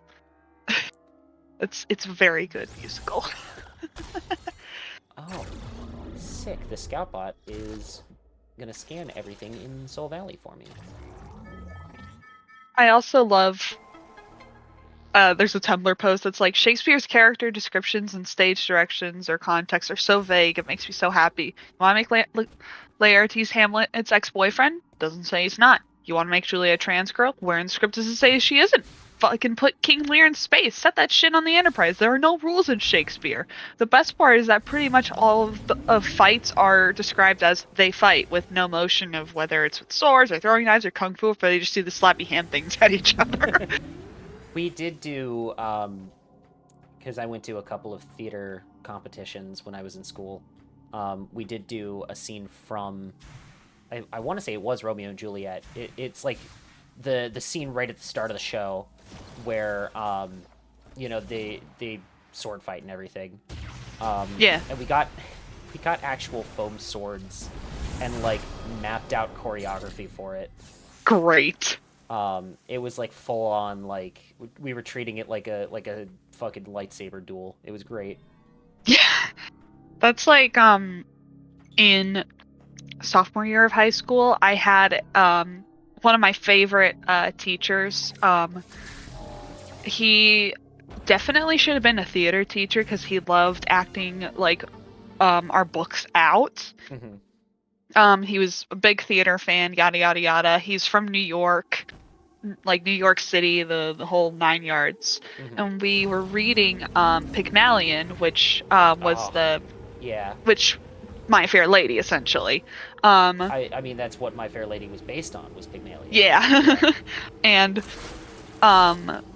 after one class when we were reading it out loud, we were getting the next class would be starting the scene where Eliza snaps and like throws the shoes Mm-hmm. at the professor, and my teacher went up to me after class and was like, I really want you to read for the next class. I had never done it because I was like super duper shy. Yeah. But he knew how much I enjoyed classic literature and musical theater because we would talk about it sometimes. He was like, I want you to do it because I know you have it in you. And I'm like, okay, I guess. And so the next class happened, and my teacher was playing the professor, and Mm-hmm. he was like, he handed me two highlighters, and he was like, these are going to be the shoes. And I'm like, oh, okay. And then that's how I ended up throwing highlighters at my English teacher. That's fantastic. Our Yeah. our English teachers never really like played an active role when we were reading like, you know, Shakespeare or anything. Yeah. It was basically just, oh, the class is gonna read, you know. Yeah. So that's how I ended up doing Hamlet, and I was Tybalt when we read Romeo and Juliet. Love Oh, that guy. fuck yeah. Yeah, love that guy. He's such a dork. I love him. I know I'm saying that about the guy that effectively kills Mercutio, but still. Yeah. um, He kind of slayed. quite literally, yeah. There's something here, and I know there is. I don't know where to go for it. But yeah, it's was that I don't remember who I read as when we did Macbeth. Again, apologies to everyone watching in the theater.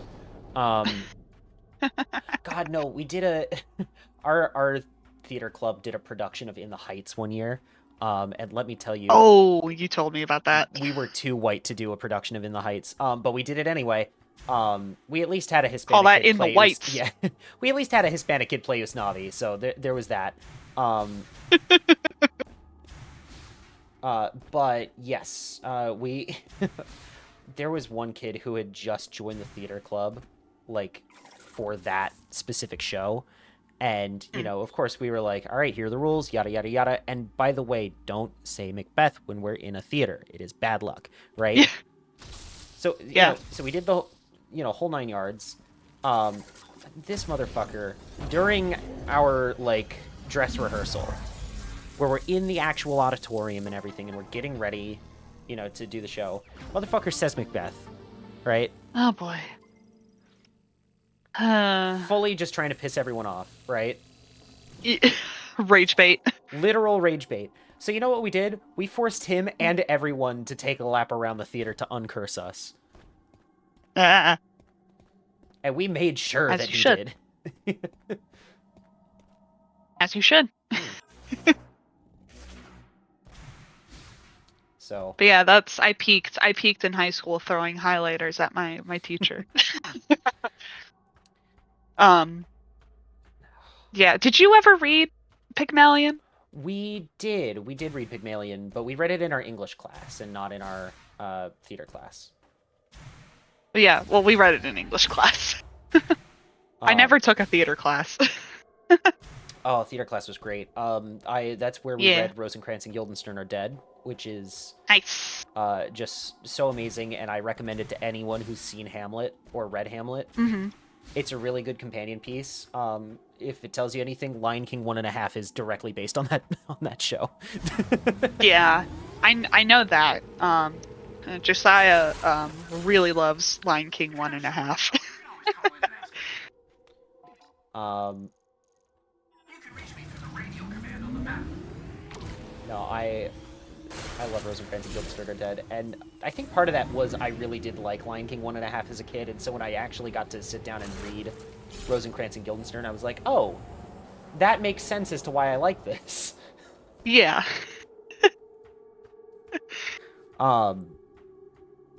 Let's see. We as another thing for one of our theater like competitions, we did a song from Avenue Q. Which probably shouldn't have been doing a song from Avenue Q in high school, but say la vie. Yeah. The song we We did the high school version of Avenue Q. No, we didn't. We Yeah. we just didn't sing the one song about porn. Yeah. We sang Everyone's a Little Bit Racist. Oh boy. Yep. I am so mad that I didn't get to be any of the puppet characters, because we got actual puppets. Like, they weren't, like, the real, like, puppets from Avenue Q. We just got a couple of generic ones. But we did have puppets. And I'm mad because I didn't get to be one of the puppet characters. I was the guy that comes out and informs everyone that Jesus was, in fact, Jewish. I mean, yeah. Which, you know, he was. Yeah.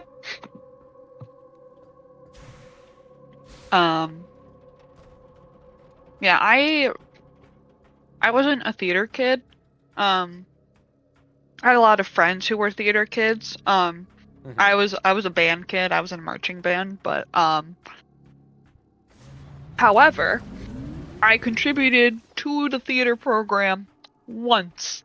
In freshman year I was in the pit orchestra for the spring musical, which was Guys and Dolls. Oh, nice.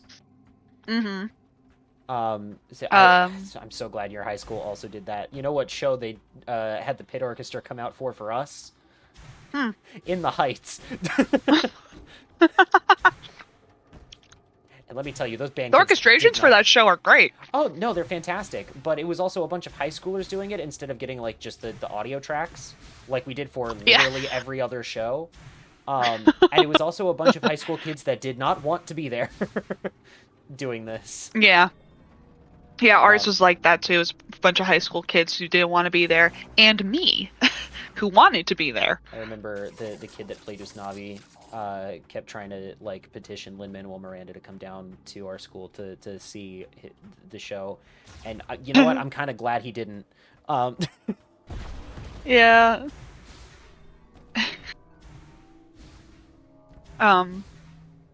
Yeah, we did Guys and Dolls my freshman year, which I feel like every high school on planet Earth does Guys and Dolls.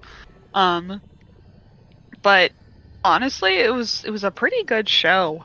How much do you know about Guys and Dolls? I don't, because we never did it. Oh, okay. It's like an old, like, 40s musical? Sorry, Googling. 50s. Okay. It premiered in 1950. Okay. But it's just about like gangsters and stuff like that. But it was fun. The pit orchestra, like, it was like almost like full orchestra because there's like a lot of brass and woodwinds involved. So it was a fairly fun show. I was second flute. The first flute got to do all the hard stuff. Meanwhile, I was doing more of like the harmonies. So I didn't do like a whole bunch of stuff, but I still enjoyed watching the show, every single performance. Yeah. That, and I just like the music. I've always liked the show, but the next year, our spring musical was Little Mermaid. Ah. Yeah. And the musical director, she told me, like, hey, I'm only gonna have one flute, and I already have a person in mind. So it's not gonna be you. And I'm like, all right, whatever. And then all of a sudden, I was added to like a group chat with Little Mermaid Pit Orchestra, and I was like, oh, maybe the first person kind of backed out, and maybe I get to do it. And I emailed the music director, and I was like, oh, I'm so excited to be part of this. Thank you so much. And she was like, oh no, that was a mistake. I'm removing you immediately. Oh, that sucks. And I was like, oh, okay. No, it's fine. It's fine. I didn't want to be part of this anyway. I didn't want to be part of your world. I just fucking said that. But yeah, I was heartbroken. I imagine. I had a weird thing with our theater club where I was like, I auditioned for almost every show. The only show I didn't audition for was like the first musical, like the fall musical in my freshman year, because I had obligations with marching band at the time. What Which did is you play? I played the alto saxophone. Oh yeah. But I was like, band isn't doing it for me. I'd rather do theater, so I kind of dropped out of that after freshman year. Um, Mm-hmm. but I always had there was always this like little checkbox on the audition forms, where it was like, hey, if you don't get cast, but you still want to be part of the show and you want to do tech, check this. Yeah. And so I was like, yeah, okay, I'll do that. I wanted to do the behind the scenes stuff too, but there was one show where I auditioned. It's great. Next day, the cast list was up, and I didn't see my name on there. And I was like, okay, well, that's fine. There's a theater meeting today anyway, and I'll just stick around for that, and just ask our theater director, like, hey, is there still a chance for me to do tech in the show? That kind of thing. Well, after the theater meeting is over, she hands me a script. Okay. And I'm like, hey, why do I need a script? I'm not in the show. And she goes, oh, I forgot to put your name on there. You're actually playing 3 different roles. What show was it? It's a show called The Dining Room, and it is like it's like a series of vignettes, all centered around a dining room. So it's like I'm not playing the same character in every scene that I'm in. Okay. Oh, okay. I've heard of this. I did not like doing that show. The way it was all handled and everything was whatever. Because so this is the really fucked up thing, right? Yeah. Is there's one scene that has like a bunch of extras, right? All playing like kids, like at like a birthday party. Okay. And we had one guy who was playing like one of the major characters drop out, like basically like a couple weeks before the show's supposed to go, right? Okay.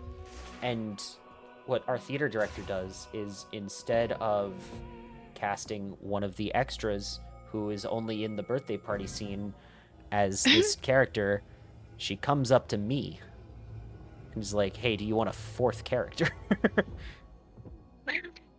What, did you say yes?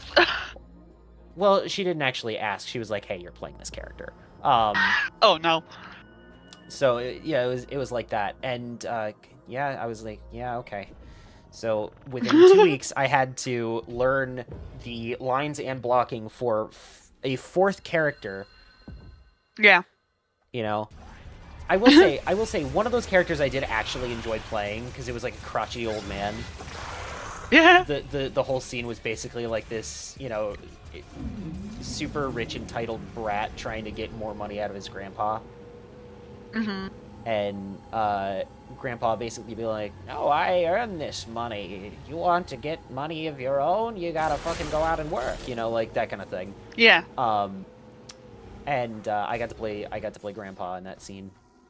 Keep in mind, all of this was before I was out as trans. You started talking about this story, and then you mentioned like a guy dropped out, and then you were asked to come in and do it, and I was like, wait, what? Oh yeah. Yeah. So fun times. The that whole show was a disaster. The show itself was just boring. And then on top of that, like, none of the actors, wanted to be a part of it. Yeah. Yeah, another thing that I remember about the guys and dolls thing. So our school like legitimately has like a pit. Mm-hmm. Yeah. Like but yeah, it's covered up and stuff like that. But there's still like an area separated by like a small like gate that's like the pit orchestra. And they've had the actual pit orchestra in there before. And when I was told I was going to be in the pit, I started telling my mom and my dad, I'm like, I'm going to be in the pit orchestra. It's like, oh wow, that's going to be so cool. You're going to be up kind of near the front, and we'll get to hear you real well. However, they decided that the pit was going to be set up as like set up with like a club setting, because a big location in the show is like a club. So they made that like premium seating. Ah. And they had the pit orchestra in the wings. In one of the wings. Yeah, I'm not kidding. And like my mom, actually awful. yeah, and like my mom, she does not like the musical Guys and Dolls. She's not a big fan of it, but she's like, I'll see it because you're gonna be in it. And my dad was also the same. He's not a huge musical theater fan. Right. The one musical he does like though is Damn Yankees, which is actually kind of funny. But they were like, all right, they sat down and they were like, all right, where's Colleen? What's this in the front? And then they were like, after the show, they're like, we can't fucking see you. I'm like, I know. It was insane. And then of course, the next like year with Little Mermaid, it was genuinely like in the pit. Yeah. And I was like, well, fuck this. That sucks. Yeah. No, we... Yeah, it was bad. When we did In the Heights, we actually just genuinely used our pit, because we also had one. Yeah. So, you know, the whole... The band was down below and, you know, doing that. God, that sucks, though. Yeah, it was... Yeah, we have a pit, orchestra pit, that can be, like, covered and uncovered. It's normally kept, like... covered just for like safety reasons, but sometimes they uncover it depending on like what show or what the director wants. Yeah. But yeah, I think us and like another school in the county are the only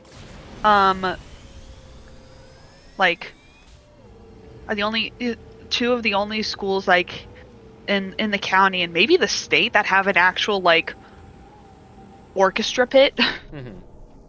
Yeah, because we're kind of like the artsy, so yeah.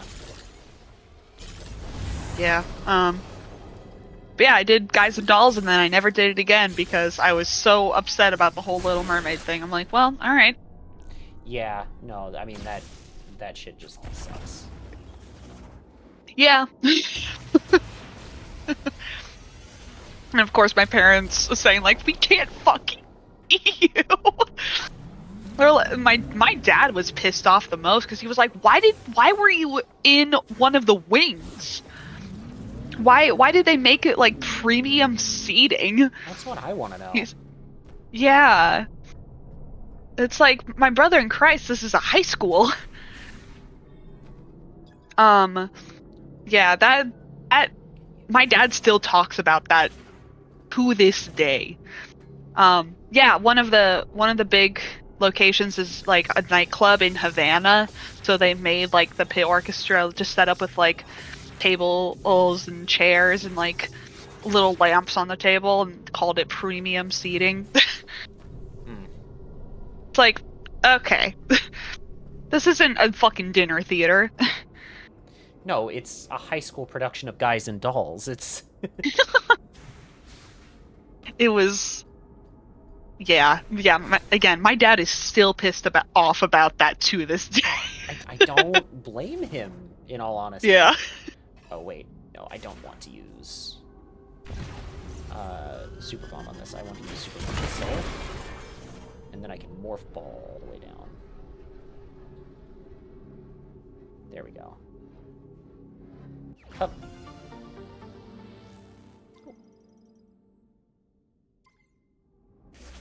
I'm using this stream as an excuse to basically just go around and collect all of the, collectibles and everything. As you should. because I could do this off stream, but, you know. Hello, Shin. Welcome in. B. Oh, there's another item over here that I don't have. That's cool. Where? Where?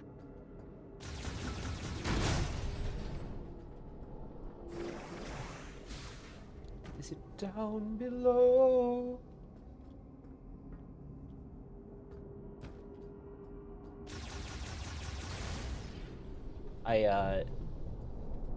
I've mentioned this on stream previously, but I had a thing that I had to go through recently where I had to do a lot of driving. And I listened to the entirety of like Epic the Musical all in one go during this drive. Oh, I'm such a dumbass. I like climbed up onto this thing from the bridge. I didn't even realize there was a grapple point here the whole time. I could have just used instead. I'm so smart. Womp womp. It's also saying there's another item over here, but I don't know where.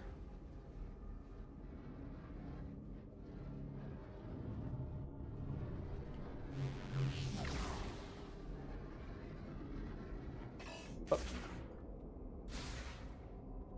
And I can't stand on top of that thing. It pushes me off.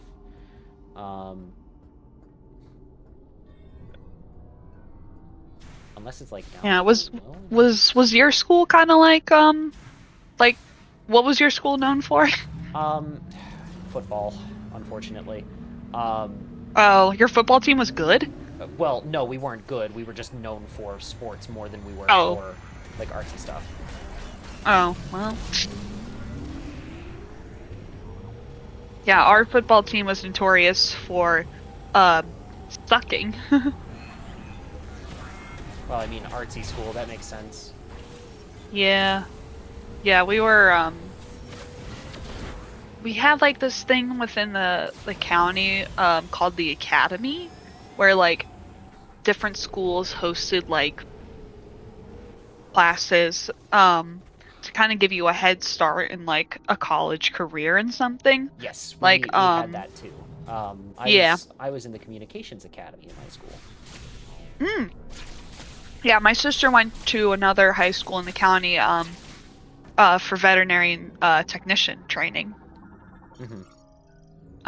But yeah, we were the arts academy, so we would get people from all over the county for the theater and dance programs. Yeah, no, so, yeah, I was in the communications academy, which meant that every year, 2 of my electives were already taken up.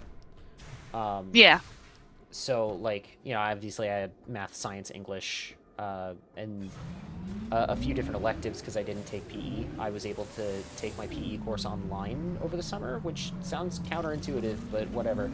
I wish I did that.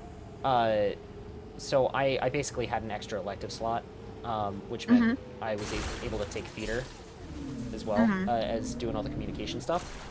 But so I had a video class every year and then web design classes as well, which was really neat. Video class was a lot of fun because we basically just got to make whatever we wanted, as long as it was, you know, deemed okay by the video teacher. He had a couple of rules. He didn't like, you know, like people fighting in videos or anything, but we were able to bend that a little bit with a couple of videos. Like we had one where one guy was trying to learn how to use like After Effects and, you know, like utilize special effects in his video.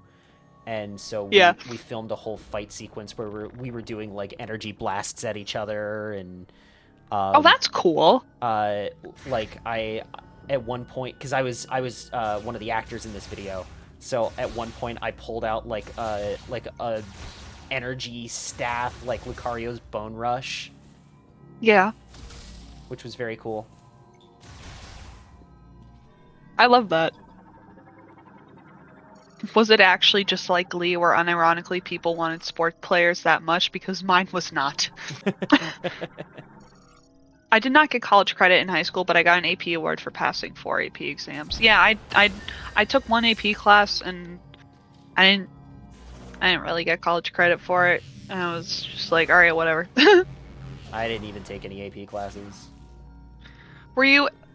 I assume you were in AP school. Yes, we did have that. I just didn't do it.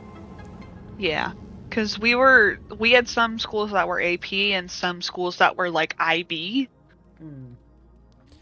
which I still don't really understand it. I've never even heard but of that one. I think it's IB school. It's like something international baccalaureate. Bachelorate. I don't know. Alright. It's Sure. I don't. I guess. I guess. Yeah, I took one AP class and that was AP Lit. So baccalaureate. Baccalaureate? Baccalaureate. Okay. Okay. Yep. Okay. Sure. Whatever you say. All right. Get out of here with your facts. I'm just kidding. Get out of here with your facts and logic. Oh, I can't go that way. Okay, that is good information to have. But can I Looked go like up old this school way? Metroid. Kind of feels like it. Yeah, I was referencing John Mulaney. Oh, look at that! I'm so good at timing this stuff. I think for context, John Mulaney was talking about like, I think he said, "Get out of here with your facts. You're like the kid at the sleepover who as soon as it hits midnight, hey, he goes, it's tomorrow now." I was that. I love kid. this. What's new? I'm not even gonna deny that. I was that kid. I wouldn't say it. I would think about it. There we go. I'm making sure there's nothing I'm missing in here. All right.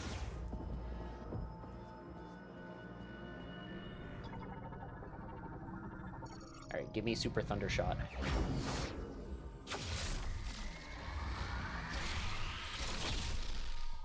Undershot. Oh.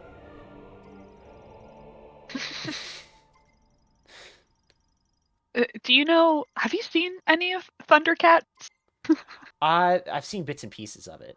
Mostly the reboot, Which reboot? the 2011 one. Okay, good, because I love that reboot. The one that got canceled after one season and.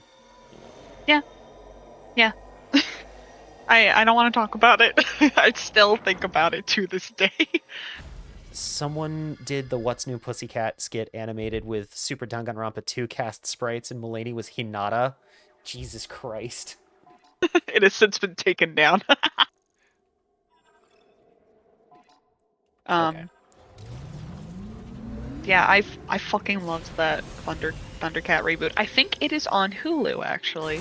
I would not be. That means you can watch it on Disney Plus. That's insane. I didn't know Matt Mercer was in that show. I'm not surprised by that in the slightest. Yeah.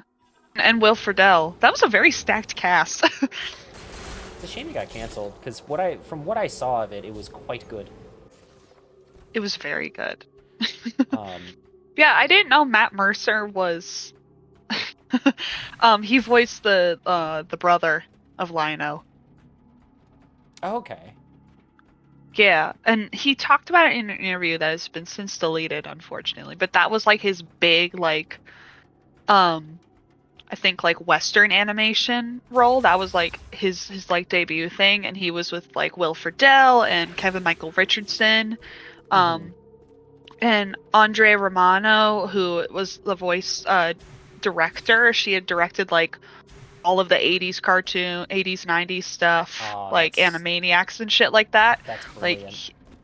he apparently Matt Mercer was so nervous during like the first like 3 episodes, like first recording the first 3 episodes, that they were really they were thinking about replacing him. Oh, because like he you could tell he was nervous in his voice. But I think it was either Kevin Michael Richardson or Will Friedle or the both of them kind of sat down with him and went through like some more scripts. And he eventually got over it. Yeah. But yeah. Yeah, he was incredibly nervous. I can only imagine. I mean, like that kind of thing has to be like just so nerve-wracking. Like you're in a room full of the people you look up to, you looked up to for years. Exactly. I had that kind of moment.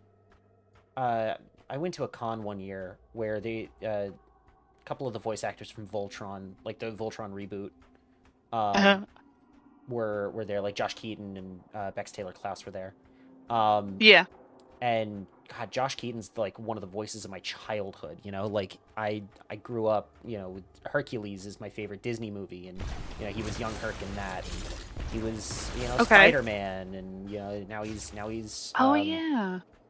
Shiro in Voltron. And so like it was that kind of moment. Like they opened it up to questions, and I got to go up and ask, like if I remember correctly, the question I asked was like, what's it like taking these characters that already exist and like putting your own spin on it? Like, what do you think about when you have to adapt these characters for a new audience? Because and I figured Josh Keaton especially would be a really good person to ask that, considering he did Spider-Man and Voltron and Yeah.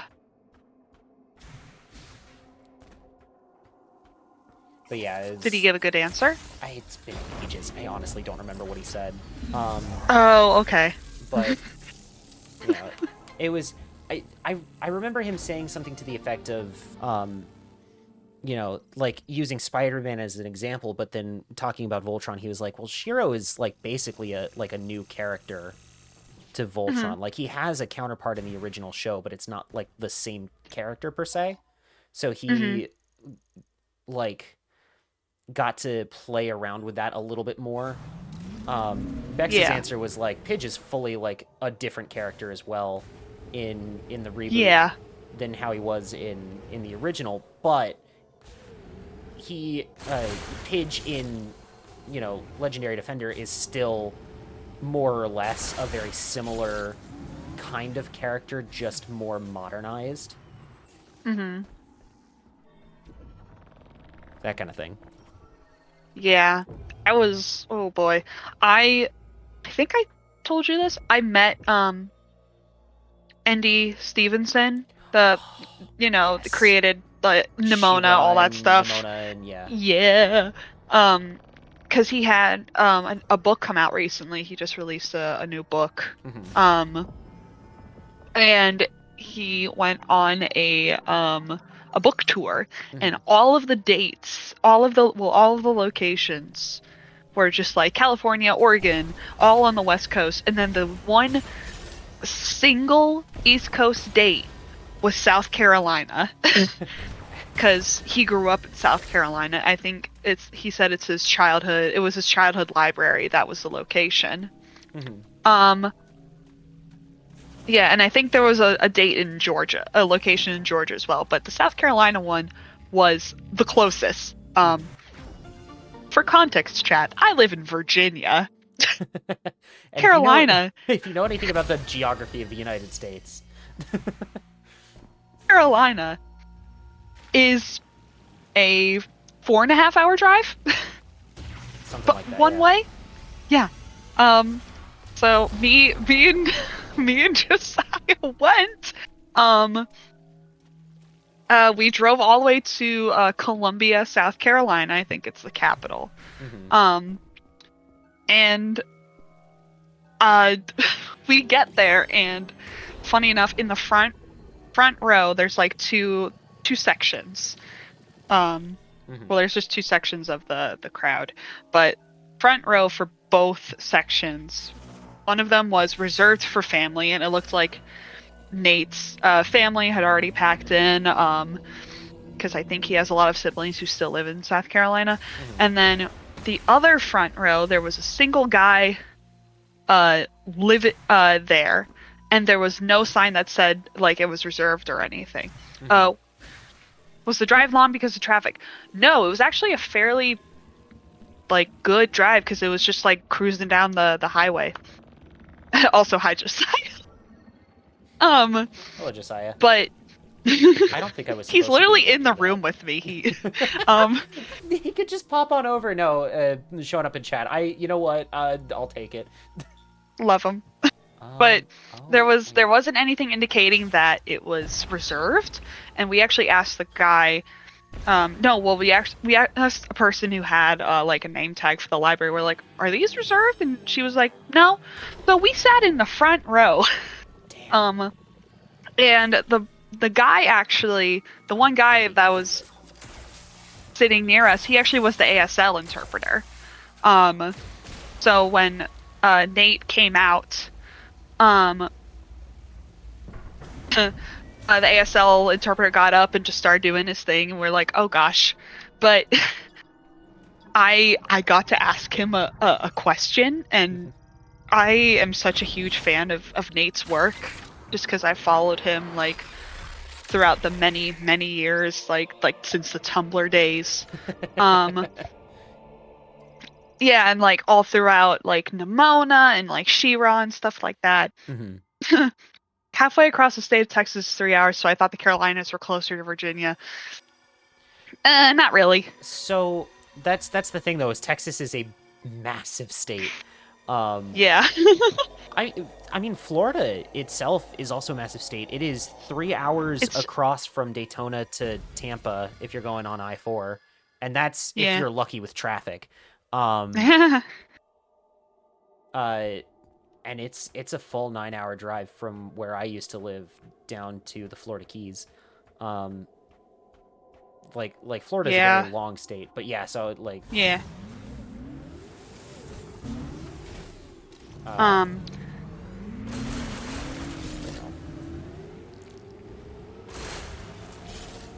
but I finally at the end, Nate opened the Florida question, and thankfully, I like shot my hand up, and I was actually able to ask the first question since I was in the front. Nice. So I was just like, yes, please. But I actually asked him because the book project, the book he released was an idea he's had since he was a kid, and he revisited the idea during COVID, and then it finally got published. So I asked like how much anxiety was there regarding like putting a piece out into the world that you've held like kind of near and dear to your heart for decades essentially, and what was the initial push for you to get in the mindset of wanting to get it published? But he had like a really good answer and stuff like that. And I also, before I asked my question, I said, I just want to say I'm such a fan of yours. Whereas I've been, I literally mentioned, and my partner and I drove 5 hours here, and Nate was like, oh. And then he did a free signing afterwards, and I got a photo with him. He was very nice. But I was just like gushing the whole time.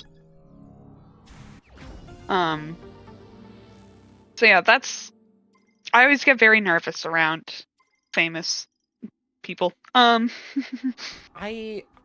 met a couple of famous people just through doing what I do at work, and like, yeah, I've gotten to the point where it's just like I just treat them like everyone else, you know, like especially in the business that I work in, like you want to do that because you don't want to, you know, call attention to the fact that, oh my god, here, because like then everyone would swarm them, you know.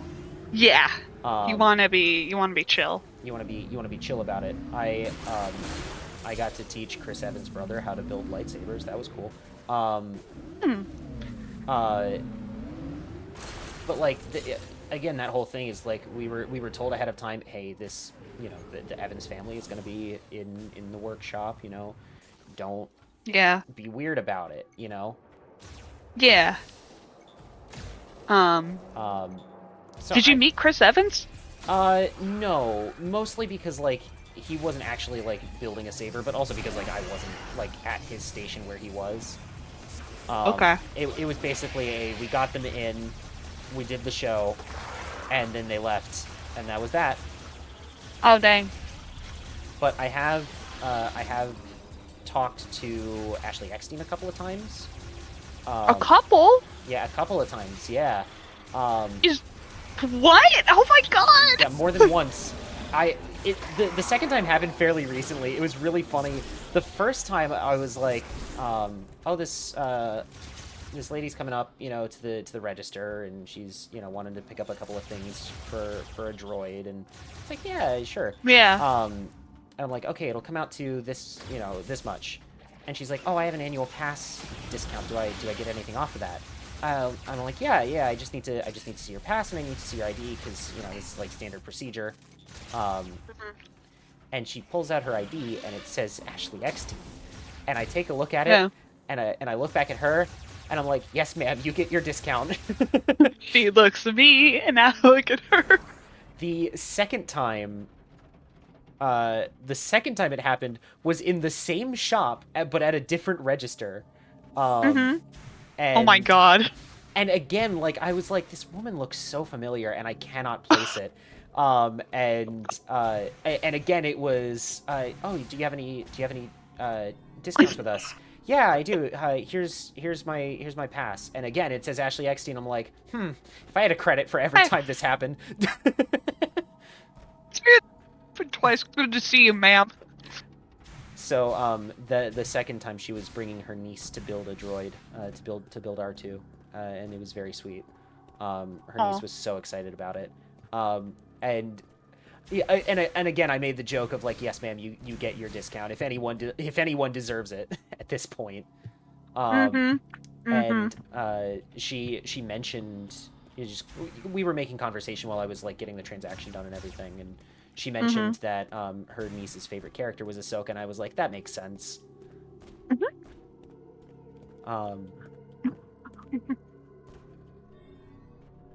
I mean, God, if my aunt was Ahsoka, I would also think that my Ahsoka is she is my favorite character in Star Wars, and she's not even my aunt. So She's my favorite character too. Okay, I figured out. Oh, I need a surge of electricity. Is that? No, it actually has to be on the thing itself. Okay, cool. Well, now I know, and knowing is half the battle. Shed in chat. Something weird thing had happened twice. Yeah. Yeah. Oh, another thing with Nate Stevenson. I brought I have a fair collection of his books too. I also brought a book that his husband wrote because for some reason I thought he would be there with the book tour just because like they're married and stuff. I mean, it would make sense, yes. Yeah, but apparently he was not. So I went up to Nate and I showed Lee's book. I was like, for some reason I thought Lee was gonna be here, so I brought The Girl from the Sea for him to sign as well, and he was like, oh no, oh I'm sorry, my better half isn't here.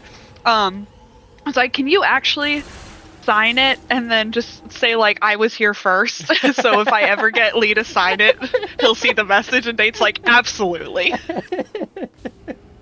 Oh, that's great. I love that. Yeah, and then I DM'd you a photo with me and Nate. You don't have to show it on stream. I look like a doofus. That's all right. Yeah.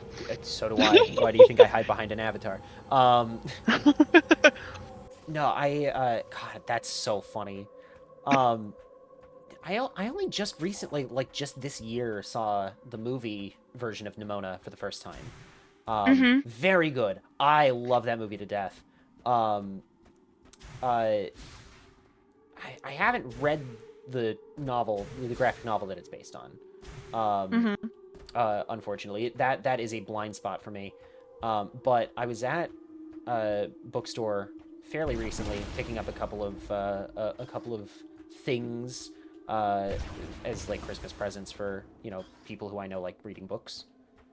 Mm-hmm. And when I got to the checkout, they were like, "Oh, we're doing like a charity drive. So if you look behind me, there's a whole stack of books here. You can pick one of those and Mm. buy it, and it'll be donated to like a local school." And one of the books they had was Nimona, and so I was like, "Yeah, I'll do that one."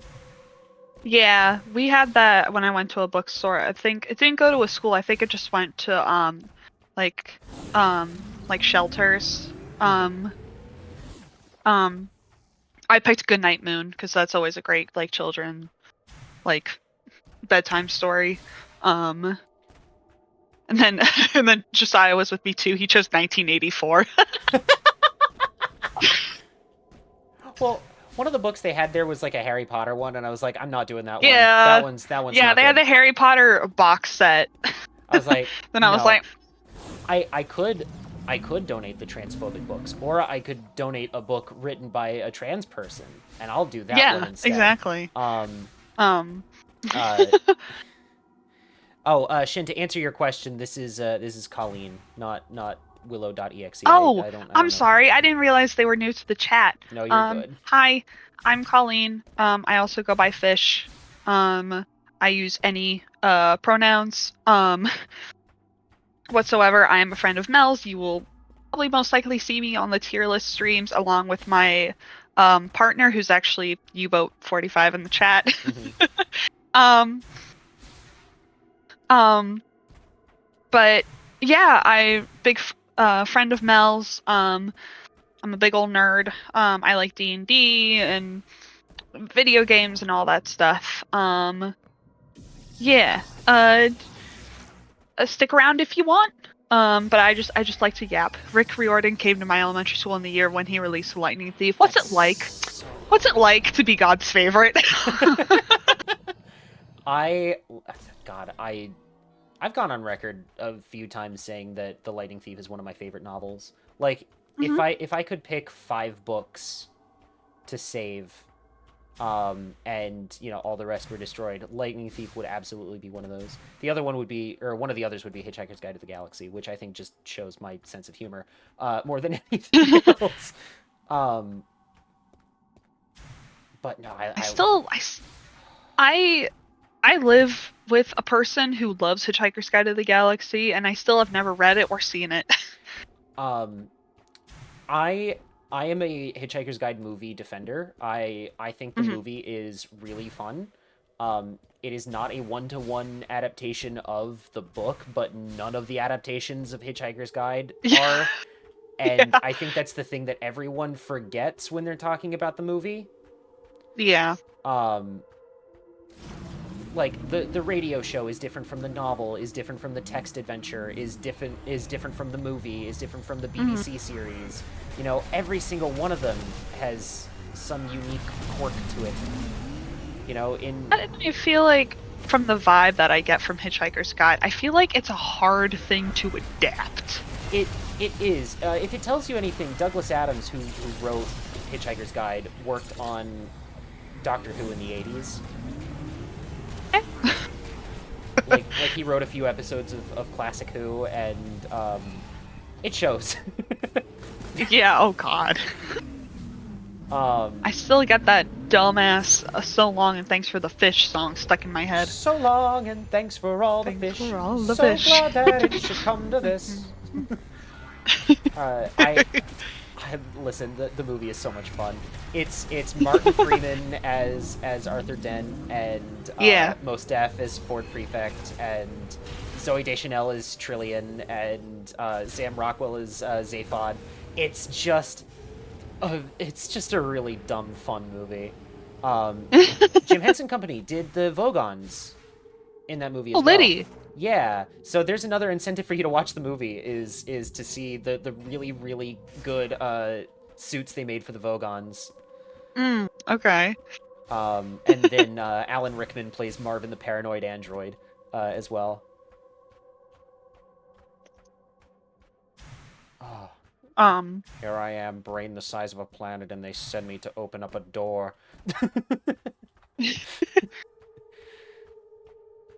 There's something here.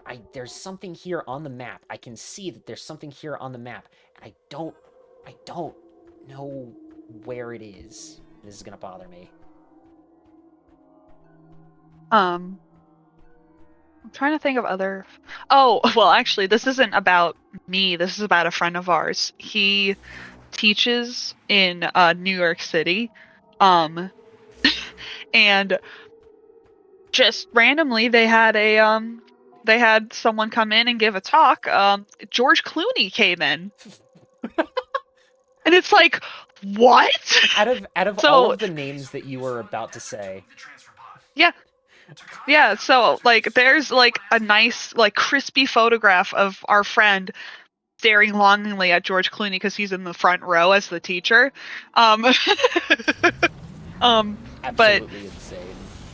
yeah, but our friend like texted in our group chat like, we have George Clooney coming and we're allowed to ask questions. Does anyone have a question for George Clooney? Does anyone have I like, questions for George Clooney? My I did. I put in a question about Fantastic Mr. Fox. you know what? Fair enough, because my immediate thought was, so what was it like working on Batman Forever? Okay, no joke. They actually, they showed one of his movies like during the thing, and it was actually Tomorrowland, and everyone was like, "Why?" Tomorrowland? Out of all of the George Clooney movies you could have picked, I know. Everyone was so confused. But someone asked like, what movie like would you want to be like best known for? And he jokingly said Batman. He's like I'm just kidding. If I was known for Batman, I'd be in trouble. I that's a good answer.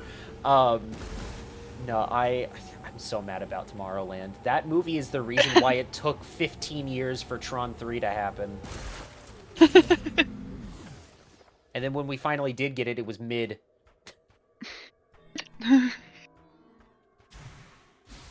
Um, Okay, there's something here too. Like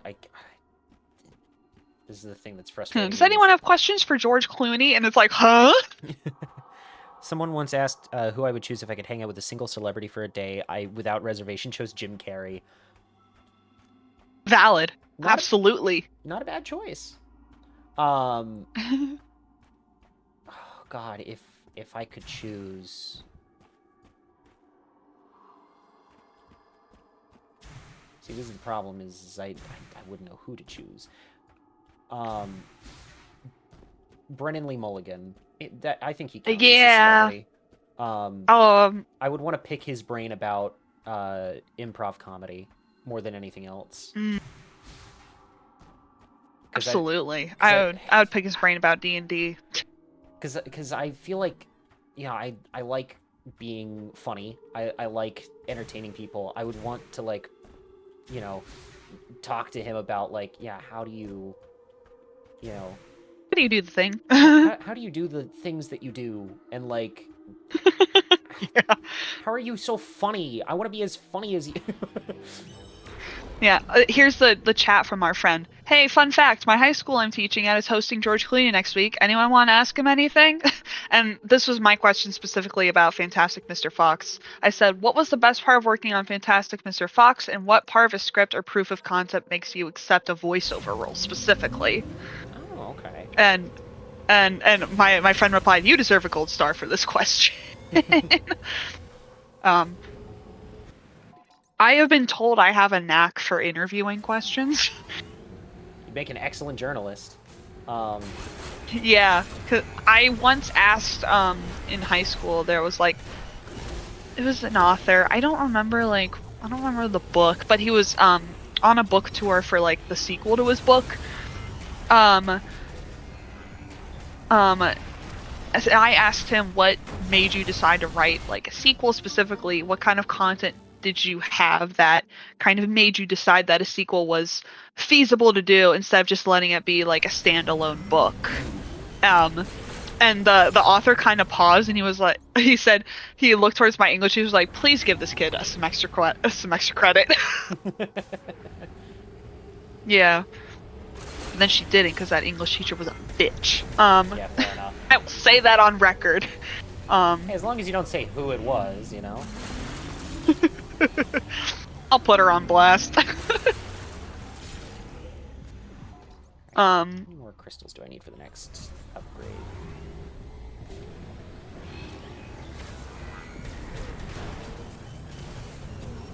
Yeah, I've been told I should be like a film like reviewer, like interviewer and stuff like that, like who does like press tours and stuff. Yeah. See, anytime I think of that, though, I just think of the one really stupid bit where Dominic Monaghan was interviewing Elijah Wood. Do you wear wigs? Do you wear wigs? Or wigs? No, I do not.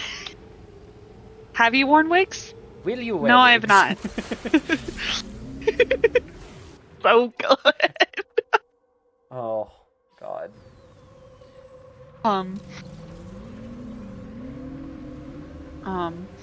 I. That's not what I would type. Oh my god. But yeah, I guess I honestly I got a knack for it when growing up. I'd be watching like the news before going to like the local news before going to school, and there was the channel had a movie reviewer, and I can say his name because he's actually like turned into like a super big wig interviewer now. Nice. Like he moved out from Washington D.C. to Los Angeles and stuff like that.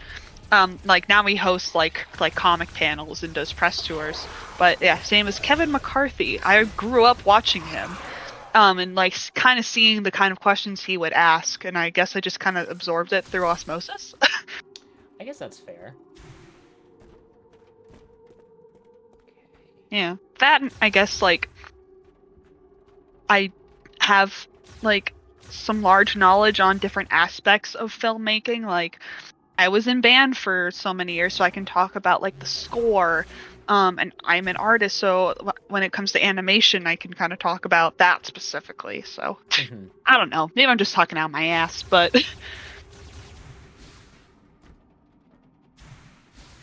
I mean, that's kind of what I do on a daily basis, though, is talk out of my ass. But you see, the implication of that is that he naturally has the Frodo hair. I think they styled his hair. Like, yeah, I know. think they did. Although, isn't New Zealand like, is it humid there? To I my feel like he just understanding, kind of. yes. Well, it depends on the part of the country you're in. I'm sure it's not very humid on top of the mountains. Yeah. But what do I know? I've never been Yeah. to New Zealand, so I cannot speak to Yeah. I would love to visit New Zealand, like genuinely. I want to. I want to go too. What if it's as simple as just shooting that with an electric bolt? It is not.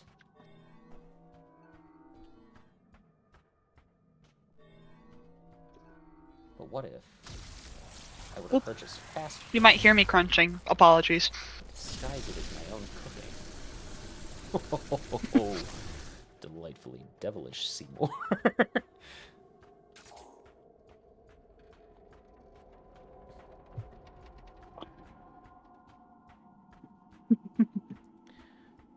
Very topographically varied. Yeah, I mean, that's why they chose it to be Middle Earth.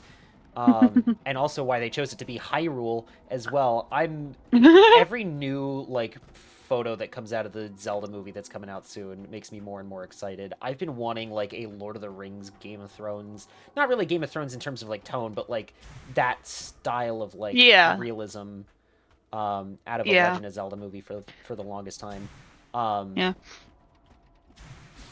You know, something that takes itself seriously, you know? Yeah, I can see that. And for what I've seen that's been leaked, I'm like, okay, maybe this won't be doo-doo feces. I'm hoping it's good, man. I've been wanting a Zelda movie forever. Yeah. Okay.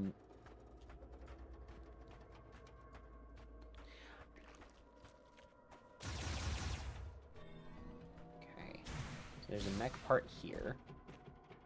Do I... Okay, that has nothing to do with anything. That's great.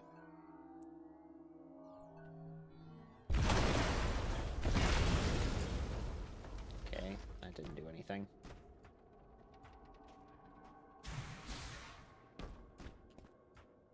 I'm stuck on a puzzle, and I don't even know if I have the things to, be able to solve it.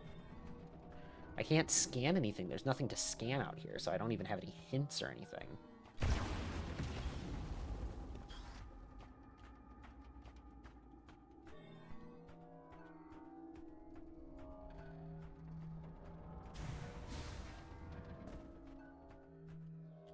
Oh, I don't know if you saw my message, Mel, when we saw Muppet Christmas Carol. Yeah, and you said that they didn't play the version with Yeah. When Love Is Gone, which is a shame. Yeah. I will never forgive Jeffrey Katzenberger.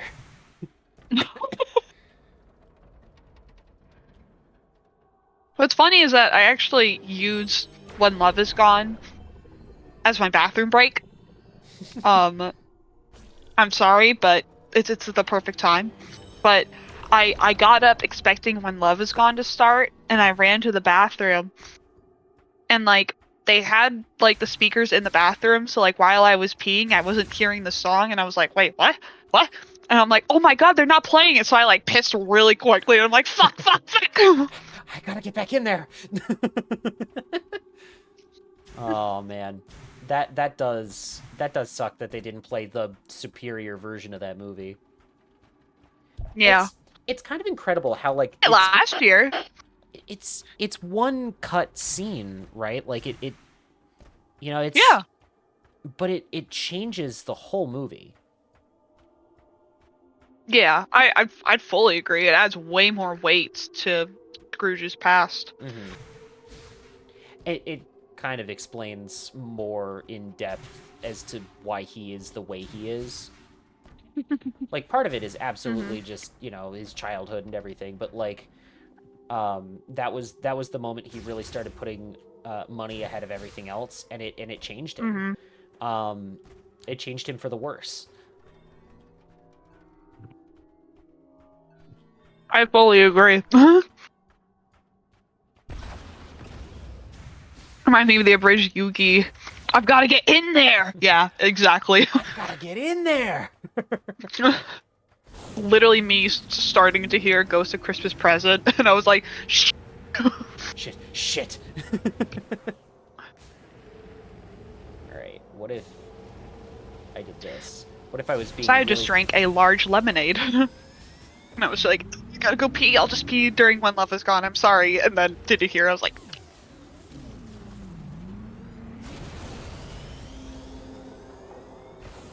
Okay. That did not do it. I was like seeing if I could like ramp up onto this with Viola, and that was not the case. I could not figure that out. I will say during when we were watching Muppet Christmas Carol, when it got to the part where it was when it got to the part where it was Tiny Tim who did not die, the entire theater cheered. Who did not die? Yeah, I love so one of the many things that I think makes Muppet Christmas Carol the best adaptation of A Christmas Carol is how many lines it uses from the original book. Yeah, I mean, I fully agree.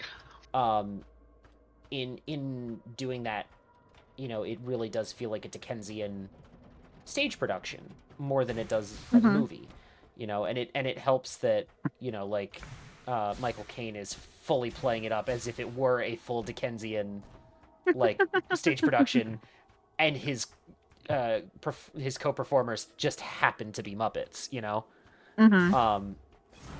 but what kills me is the way that Tiny Tim Who Did Not Die is written in the novel is exactly how Gonzo says it. Yeah. See, what's funny is that Josiah actually asked after the movie, he's like, is that in the book? He's like, I can't remember. And I was like, yeah, and I showed him, and he was like, oh, wow. Yeah, not only is it in the book, it is literally exactly.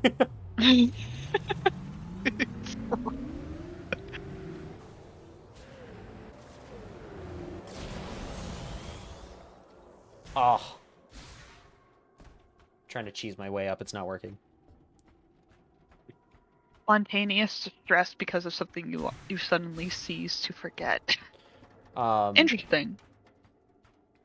I am part of an abridged series, which is very fun. And let me tell Funsies. you, my favorite thing about doing that is screaming profanities into a microphone, as my characters are being blasted into oblivion. Um, Mm-hmm. the series that I am a part of is Fate Apocryphbridged by Blue Drachma, um, which is it's an abridgment of Fate Apocrypha, and the one of the funny things about that is that I voice all of the homunculi because we decided to do a Clone Wars kind of situation. Um, so there's one scene in particular where like there's this big battle and a bunch of homunculi are dying, and so Morgan, the guy that runs it, was just like, all right, so I just need you to like make a bunch of like noises of like people getting hit by things. Great. They have a very clean audio file of me screaming fuck. And at one point they had like one of those like custom lightsabers where you can like change the Mm-hmm. sound effects on it and everything. And one of the sound effects on it was me screaming fuck.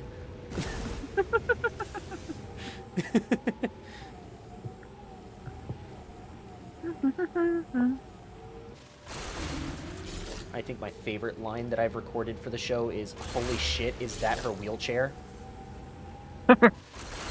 Which in context good. makes sense. I promise it does.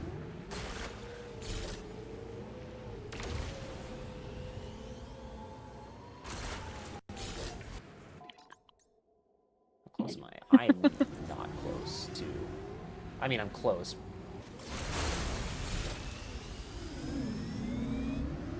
Still can't get over the fact that they made the Akira slide a fucking mechanic in this game. Fuck yeah. As they should.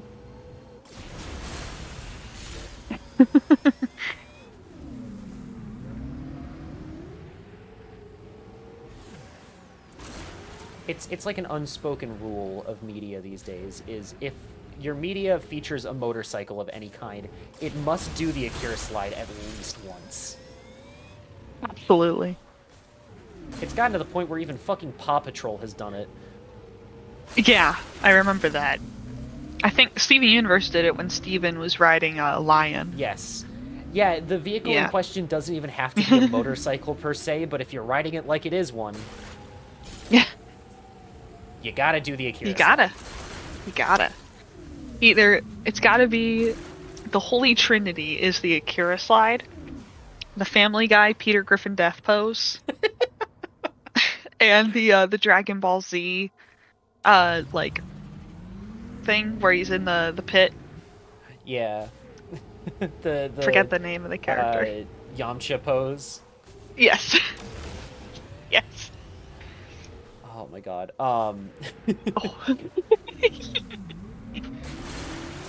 The when I went to go see Tron Ares, we did this big event where it was like, you know, all three Tron movies all being screened at once. So it was like right back to back to back. So we started with Tron and then Legacy and then Ares.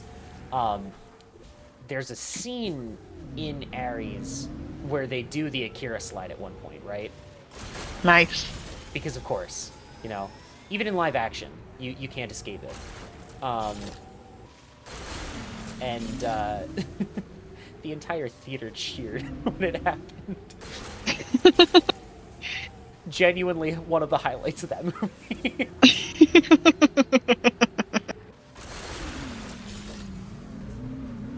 I love that. Yamcha death pose. Hi, hello, Swan. Welcome in. Ayo. I mean, I never intended to see Akira. Sorry, but the intestinal monster was too Intest- painful for me to watch. That is fair. I've never seen Akira. So Akira as like a piece of media is a very challenging one to watch, and it is that on purpose is the thing. Because they're like, yeah, this shit sucks. We shouldn't, you know, do anything that is going on in this manga and in this anime. Yeah.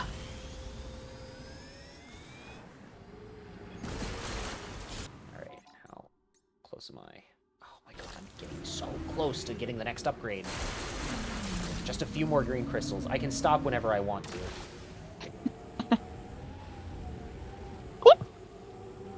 Are you okay? Okay. Oh.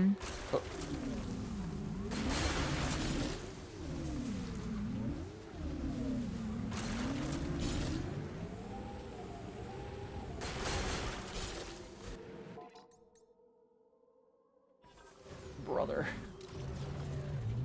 Brother, may I have some oats? Brother, may I have some green crystals? No, brother. Brother.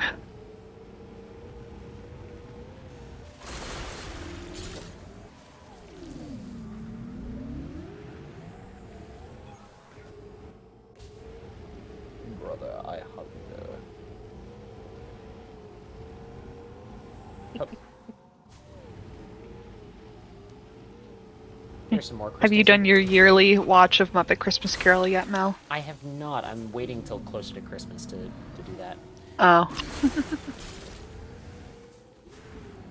But I have, as I mentioned earlier, seen Rhapsody Street Kids this year, which I do not recommend watching. I don't. It is 40 minutes of my life that I will never get back.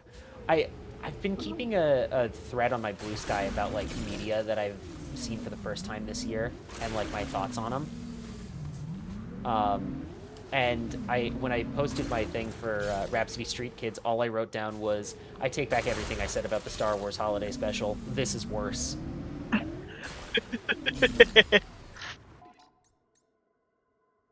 Oh my god, I am so close. I am so close.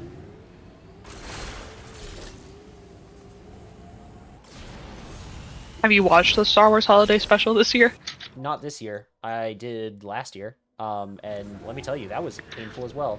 I think I've told this story on stream before. That was my first date with my girlfriend. Was watching the holiday special. The reason we chose to do that was because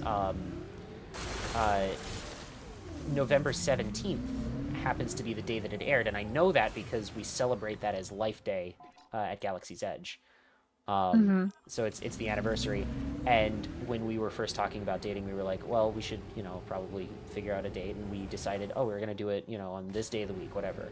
And I realized, shit, dude, that's the 17th. It would be really, really funny. It would be great. It would be really funny. And it was. We suffered through all 97 agonizing minutes of the Star Wars Holiday Special.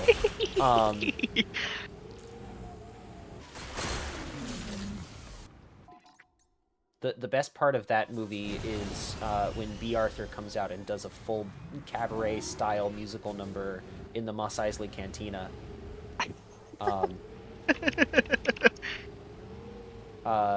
The other best part of it is when most of it is entirely spoken in Wookiee, because God forbid we have like a character who can speak, like any real language to follow throughout most of the main plot of it or anything.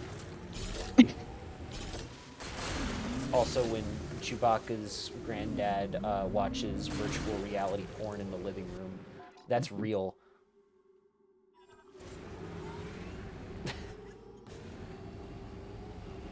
Jeez. Dude, 1978 was such a weird fucking year, man. Didn't Carrie Fisher put on the Star Wars Christmas special to make her guests leave if she was hosting something? I wouldn't be surprised. I can tell you, having watched the holiday special myself, I would believe that. I can also tell you, having seen the holiday special, Carrie Fisher was fucking coked out of her mind filming that.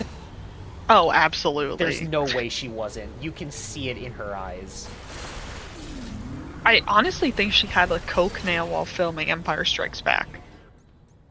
I wouldn't be surprised about that, but she definitely hides it in Empire better than she does in the holiday special. In the holiday special, there are several close-ups on her when she's singing her little song at the end, and my God, she is so high.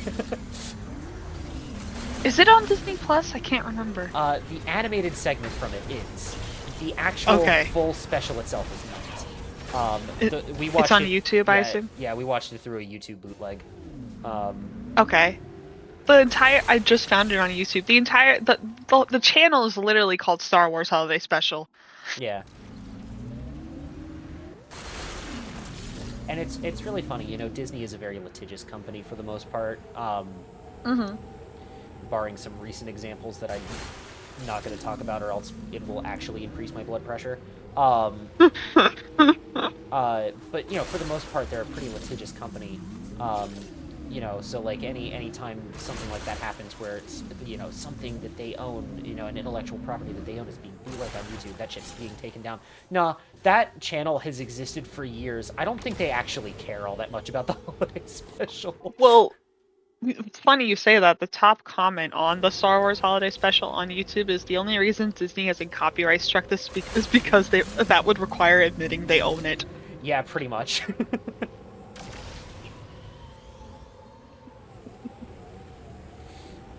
Oh.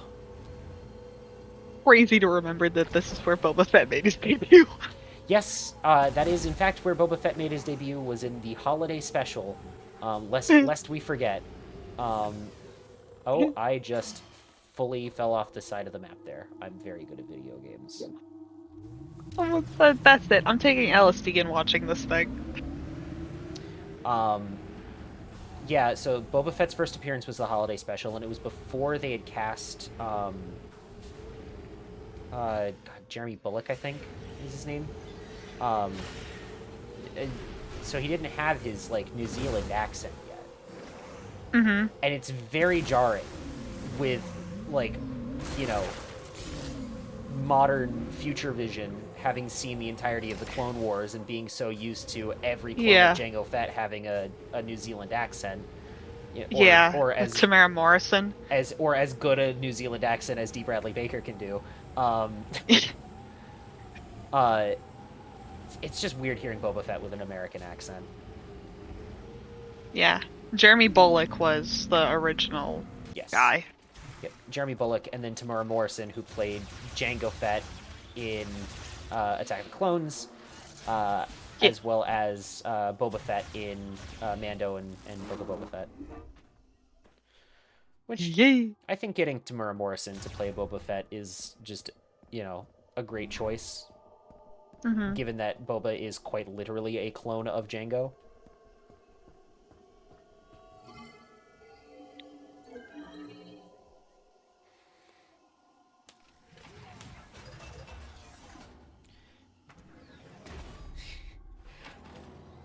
This is going to sound kind of unrelated, but I promise this is how my brain works, is I'm thinking about Star Wars, and I'm thinking about the clones, and I'm thinking about the Bad Batch, specifically, because I love them to death. There was a guest at work one day who was wearing a shirt where it was like, you know, one of those, like, list shirts where it's like a black shirt with white text, and it'll say, like, X and Y and Z and that kind of thing, you know? Yeah. This one was listing all of the names of the main characters from the Bad Batch, but all of them were written phonetically in a New Zealand accent. I think you told me about that. So it said Hunter and Rika and Teek and Iko. Like, it took me a second to realize what it was saying, but as soon as I did, I was like, that's really funny. Oh. You still need to get the shirt that's like the events in Star Wars actually happened to me. The events depicted in Star Wars actually happened to me. I love that. That whole Onion article is so funny because it's like, you know, it's a opinion piece by George Lucas, right? Yeah. He's like, I mean, yeah, I had to change some things around, but, like, you know, I fought in the Battle of Yavin. Really funny.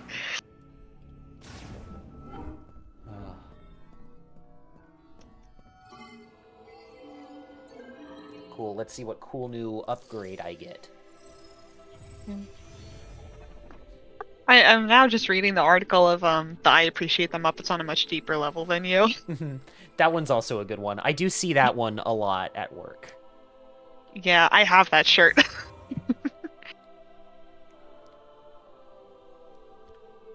I hope I haven't irritated you, and also thanks for persuading me to give it a watch until I finally spared the time to. Hey, no, you're good. You're good. Yippee! Ooh, the radar will now display the locations of green energy crystals. I love it's like, congratulations on getting 3 out of the 4 green crystal upgrades. Here's an upgrade that'll let you get the last one easier. Cool. Thanks, Gabe. She's back.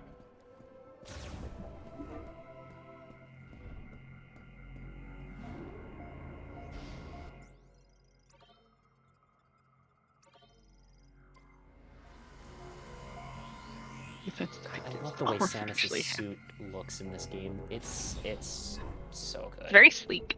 It's very sleek. It's very Tron-esque, and I think that's part of why I like it so much. I mean, it's got Person who's only seen Tron. Well, it's got the light lines and everything, you know? Yeah.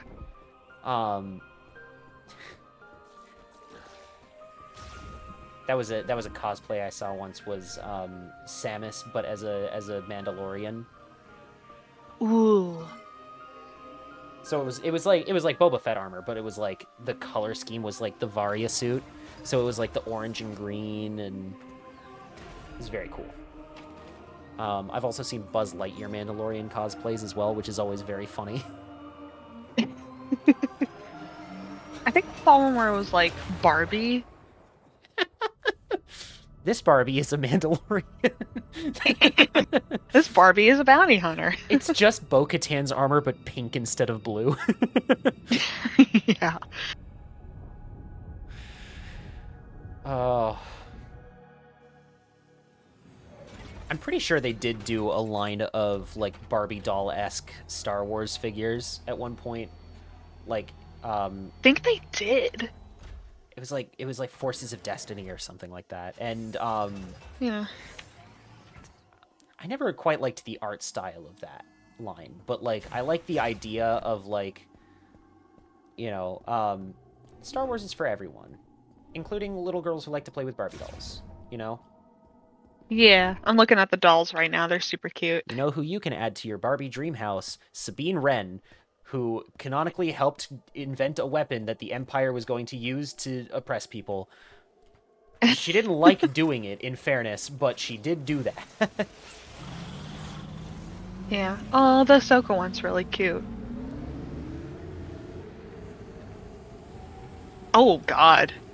Not for that price. They did do a series of shorts with these dolls. Yeah. Which, you know, it's fine, it's cool. There could be something useful in the desert. I just don't like the animation style of it. Hobby is out in the desert, so you may want to... Yeah, I know what you're talking about. I personally don't mind it a whole bunch, but I'm like, whatever. Yeah. Maybe it's just me. It feels very, like, slapped together, like, oh, we have to make something that appeals to girls. Yeah. You know, kind of thing.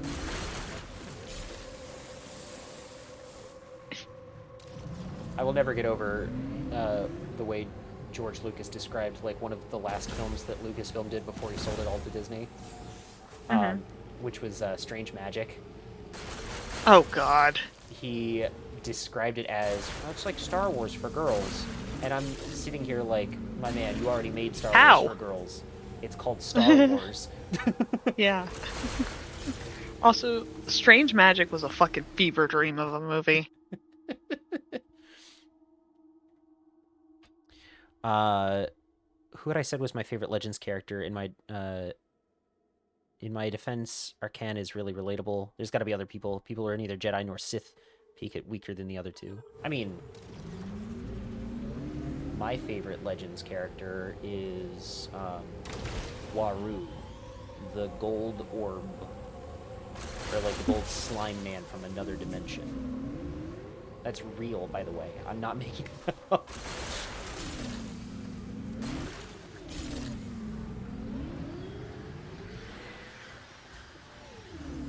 I don't know if I have a favorite Legends character. I don't really, because I don't know as much about Legends as I do about canon. Yeah. Yeah. Um,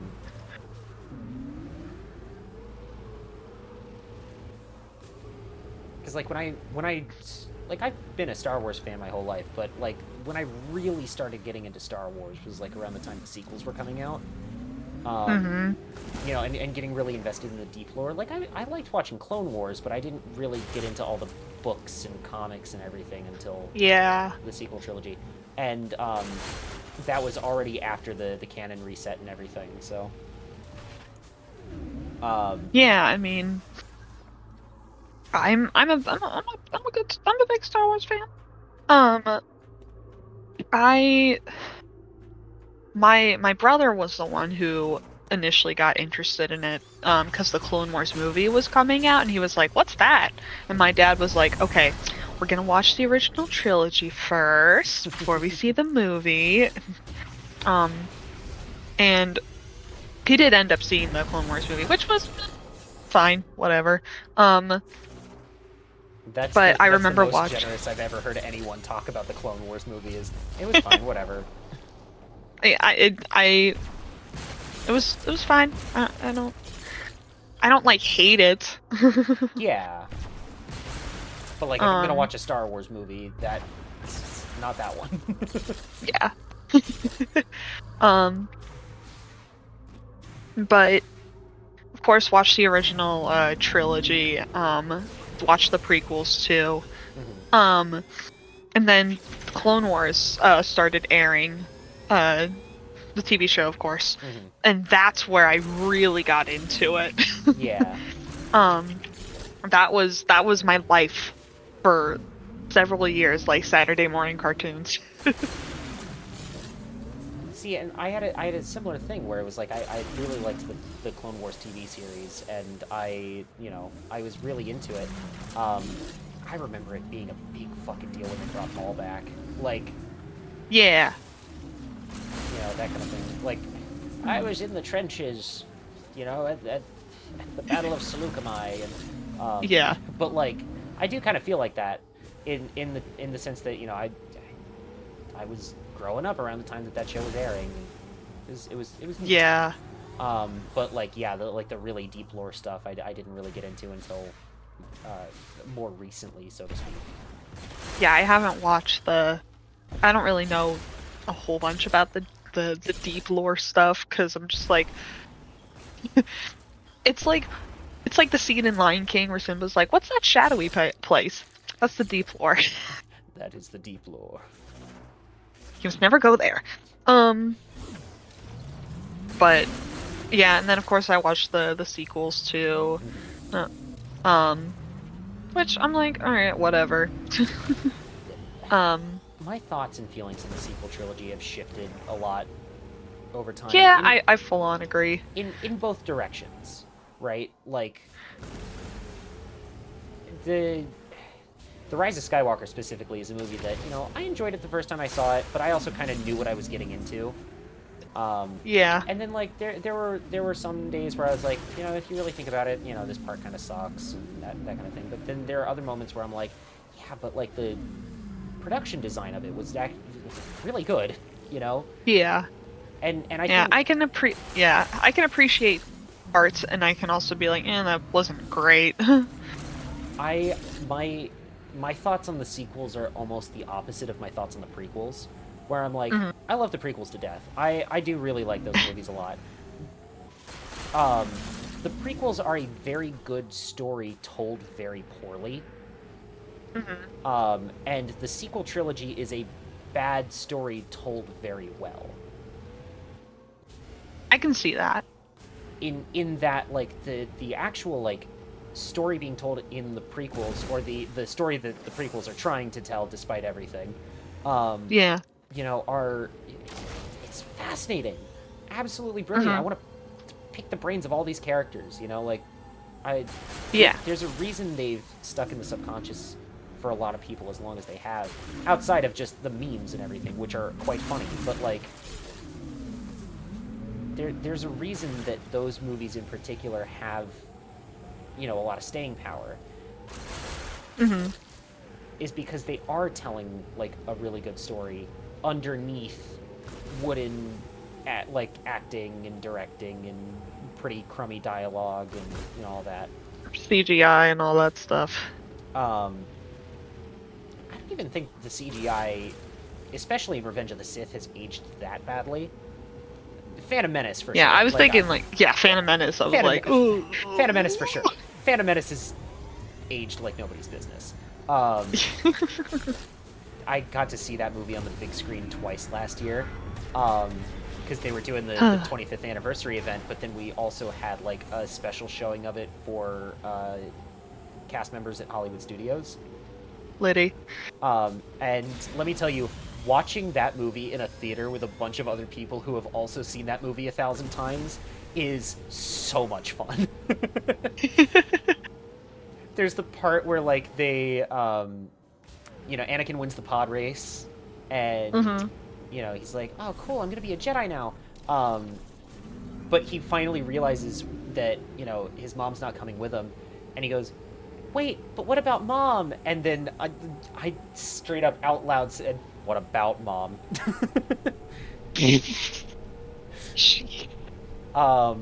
Or we were all treating the pod race like it was a live NASCAR race. That's great. I went out of my way to cheer for the one guy that runs into a stalactite and fucking dies.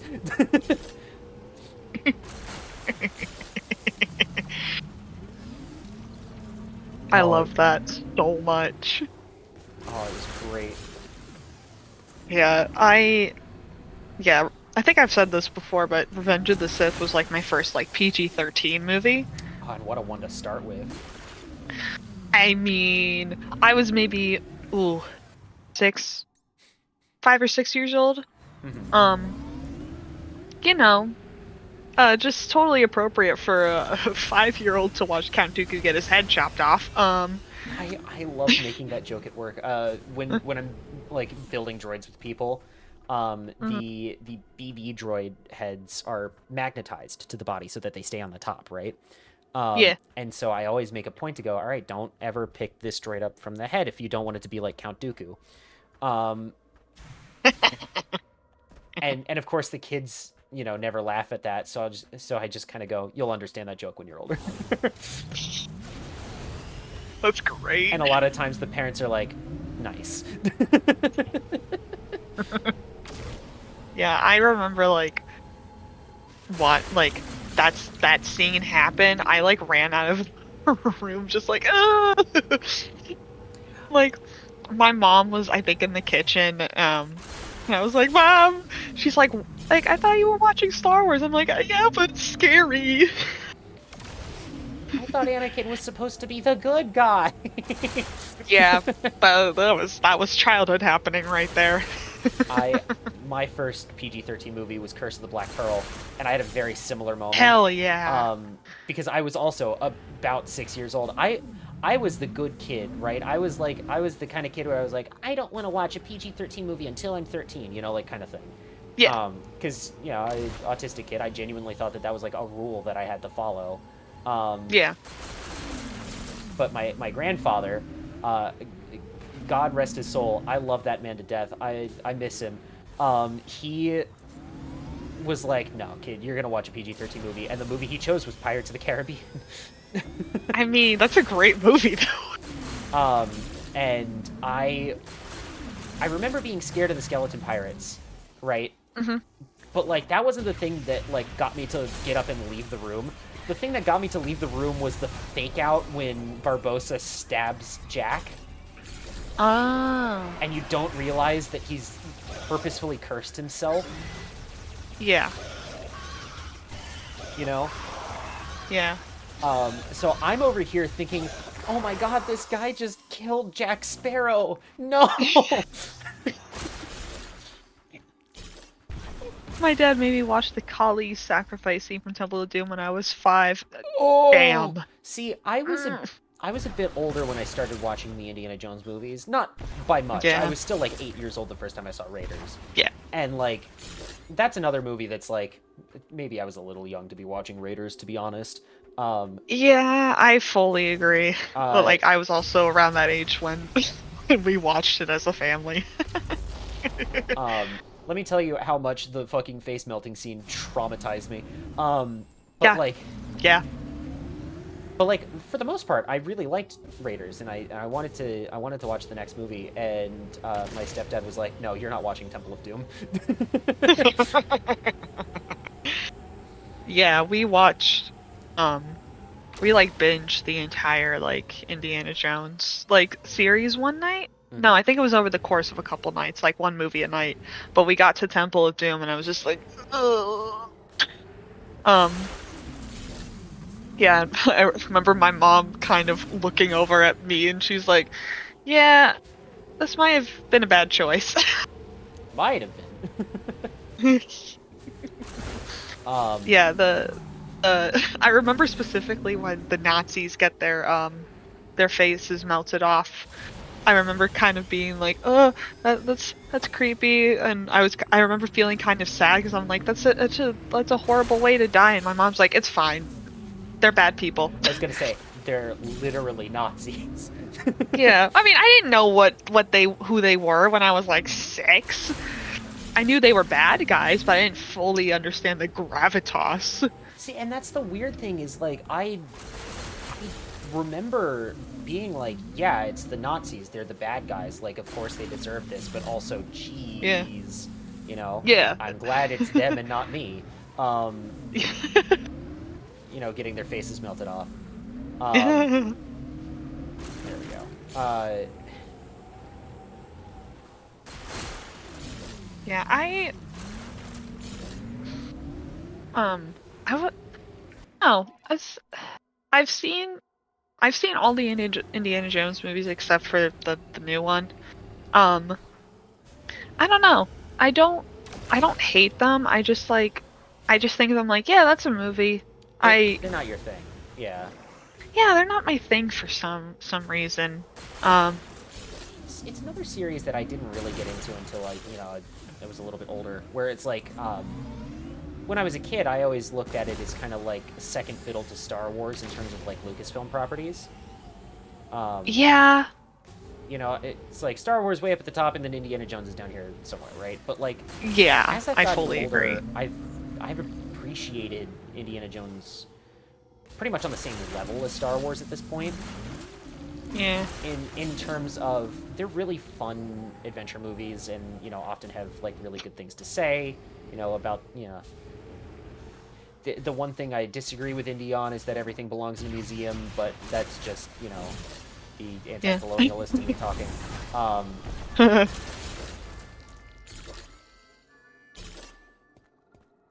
I you did you motherfucker! did you like the new movie, The Dial of Destiny? I did. Okay, Samus, please join me. Anyway, because I know Josiah saw it, and I think he said accidentally. it was fine. I quite liked it. It's my third favorite You feel Indiana that? Jones movie. Okay. If I had to rank them, Blows across the land. Raiders at the top, then Last Crusade is a very close second, and then Dial of Destiny, and then this is where it gets controversial: Kingdom of the Crystal Skull, and then Temple of Doom. Temple of Doom is your least favorite? Temple of Doom is my least favorite. Hunting Wow. is how we survive. I just don't like it. Is there a specific reason? I don't think it's aged very well, like in comparison to the other Hmm. movies. When I catch Hmm. the A lot scent of game in the wind, I a remember lot of what's those in that who movie came is before. Anyway, sort of racist towards I India. lose myself.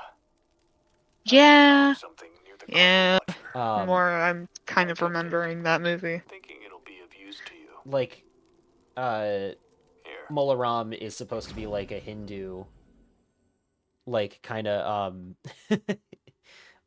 priest or whatever, but does Yeah. voodoo at one point, which is from an Yeah. entirely different continent. Yeah. I I think my Indiana Jones is the Mummy movies. That is completely fair. I I've seen the first two. Um, Those are Brendan the only Fraser ones you need to watch. of the Brendan Fraser mummy movies. I've Yeah. heard the third one is bad. I didn't even really like the second one all that much, but I love the first one. First one is great. The second one would be fine. It's just their kid is so obnoxious. Their kid is obnoxious, and I feel like it retcons a couple of things from the first movie that I think made it work really well. I don't honest. It's been forever since I've seen it, but I remember feeling that, and I don't remember about what specifically. Yeah. Um, but no, that first Brendan Fraser mummy movie is a fucking masterpiece of a film. It really is. Yeah. I also really liked Pirates of the Caribbean growing up. Mm-hmm. And again, that's another one that I didn't really get into until I was an adult. Like I had seen Curse of the Black Pearl, and I had seen bits and Mhm. pieces of 2 and 3, but Mhm. I hadn't seen the whole thing until I was an adult and could really like Okay. appreciate it. Mhm. And especially Curse of the Black Excuse Pearl. me. I like Dead Man's Chest, I like At World's End, but like Curse of the Black Pearl is just a phenomenal It's great. I think the first 3 are the best ones. Oh, for sure. Like the whole trilogy is great. But if I had to pick one movie from that franchise and delete all the others from existence, it would be Curse of the Black Pearl. Partly because it's just a really good standalone film by itself. Mhm. With Dead Man's Chest and At World's End, you really do have to watch those two as a pair. Yeah.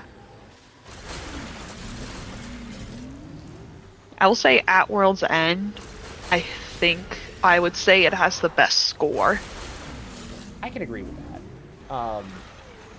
It's also been a minute since I've seen any of those movies, so I really have to go back and like rewatch them and re-listen to the scores and everything to really say definitively. But I totally get where you're coming from. Yeah. 'Cause one, it's Hans Zimmer. 2, during the entire like Maelstrom battle in At World's End, it is a 10-minute long piece in the score called I Don't Think Now's the Best Time, and that is just like chef's kiss. Like that is one of my favorite like movie score pieces of all time. It's just so good. Mm-hmm. I always liked that Hans Zimmer fella. Um Green energy crystals to the altar. All right, Miles is telling me that I have collected enough green energy crystals to get the next Yippee. upgrade. I guess the radar really did help. Yeah, I want to see Hans Zimmer live. And I want to see Flute Guy, Pedro Eustachi. Flute Guy is amazing. I love, like, first of all, he's one of the highlights of the Game Awards every year, right? Yes. Um, Yes. But this year in particular, how it kept cutting to him, and Yeah. every single new shot of him, he has a new instrument. Yes. He he like changed flutes like 7 times. It was ridiculous. Yeah, no, he posted I think on the Game Awards TikTok where he went through each flute that he was playing. One of them was literally a PVC pipe that he made that instrument. Yeah. Like that is his own like thing. And as someone who's been playing flute from 5th grade all the way up until the end of high school, I love the attention flutes are getting. Yeah, like the contrabass flute is just like watching him play and watching everyone yell, "Oh, flute guy!" And the tiny little ocarina kind of thing that he was playing during the Donkey Kong. Yeah. Yeah, he's a frequent collaborator with Hans Zimmer. I would love to see him live. I think that'd be a lot of fun. I think he was like touring for a little bit. Concert. Well, he's doing it, but he's gonna be in Europe. Ah, Well, so that's a slight problem for me. in that I do Yeah. not live in Europe anymore. Nope. Um, Although I guess technically, even when I did live over there, it wasn't still Europe because they had already left the EU by then. yeah, I would love to see this live. Um, no, I love all the attention Flute Guy is getting from the from the Game Award. I mean, that's how he became famous, at least to a lot of people in the first place, was his Yeah. performances at the Game Awards, because he would get so into it, you know? Yeah. I don't know if this is true, but I saw something apparently like he gets like so into performing. Apparently like he had a daughter that died very young, Mm. and like he likes to put his whole like soul into playing so that he says like so my daughter can hear from heaven. Aw.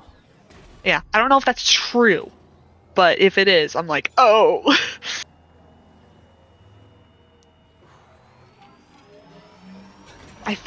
I think it's true because I know he is like kind of very Christian. Mm-hmm. Um ugh.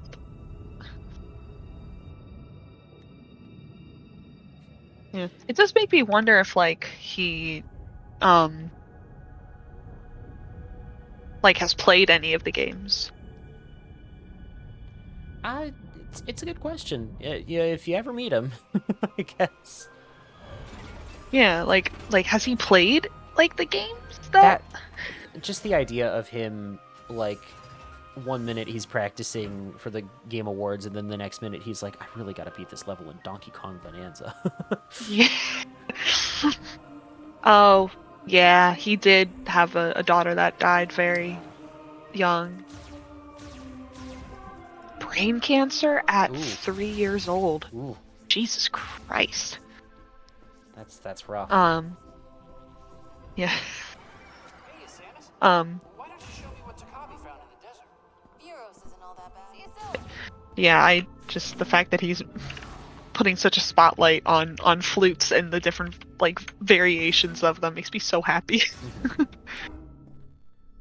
I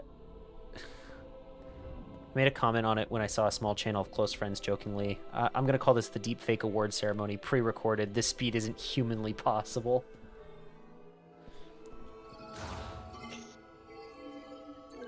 All Yeah, right. it does make me wonder how he switches instruments so quickly. I'm sure he's got, like, an assistant that helps him out with that.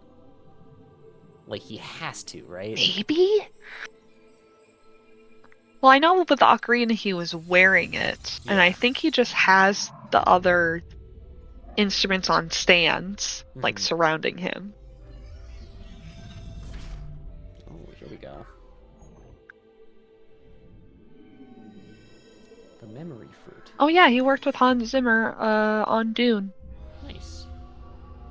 And he played the Chinese flute DZ solo for Oogway Sense from Kung Fu Panda.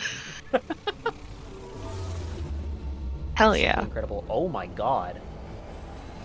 Oh, What a fit! Holy shit! The legacy suit acquired. Tron Memory Legacy? fruit is the legacy. Yeah, the memory fruit is the legacy of the Lemorn. It is a database containing all their accumulated knowledge and history. The legacy suit is a power suit designed by the Lemorn that can generate a protective barrier. To activate, switch to the psychic visor, then press and hold R to generate the barrier. This consumes 35 missile ammo.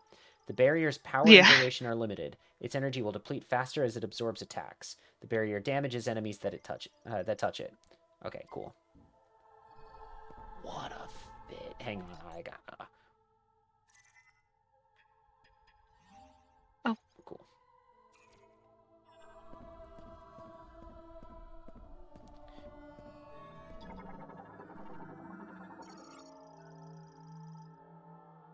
I'm looking at an interview with Pedro. He does not play the games. Ah. He hasn't gotten into games because if he applied the same joyful obsessiveness he has with his music to gaming, he'd descend into a rabbit hole from which he'd never emerge. Understandable, TBH. I'm kind of in that boat myself.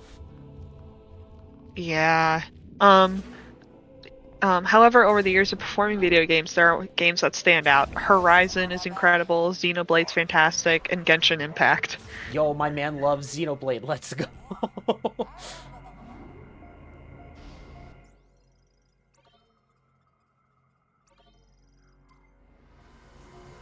Yeah. Sorry, I cannot get over how hard this fit goes. All right. Hi, Miles. I have something for you. Wonder what this is. Let's find out. Teleportation technology? No way! You know, we were analyzing something Damn. like this back in base. I have an idea. Yeah. A little bit more. Oh, yeah. Let's see. I'm glad Pedro Pascal likes us, and I'm shocked he was in Genshin. Not Pedro Pascal. It's not. I promise you. Definitely not Pedro Pascal. We were talking about a different Pedro. We were talking about Flute Guy. Pedro Eustachi. Eustachi? I think it's. How do you pronounce? Teleporter patches acquired. Eustache? Instant teleports patched objects. These may be used only with mech parts for the GF Heavy Golem Mech Mark 99. The teleportation He destination is has set a based- Wikipedia page, and like, literally in the little like bio thing, it says also known as Flute Guy. Also known as Flute Guy. Let's go. I mean, I can't take all the credit. The Lord really nailed short That's great. I love how he's embraced it. my own spin on it.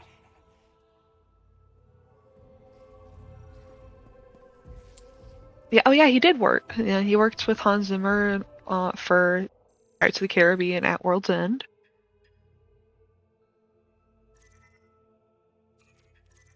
Mm. I've got almost all of the upgrades for Samus. Or, well, not like upgrades. Like, I don't have like all the missile upgrades or the shot upgrades or anything, but like, I'm only missing like one thing on the inventory list here, and I wonder what it is, and I'm afraid that it's going to be something like later in the game. Yeah.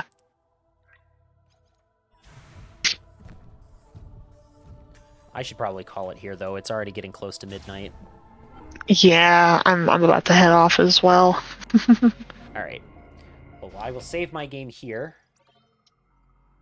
And then, I guess that'll be that. Yes. Would you like to outroduce yourself while you're here? Outroduce. Alrighty.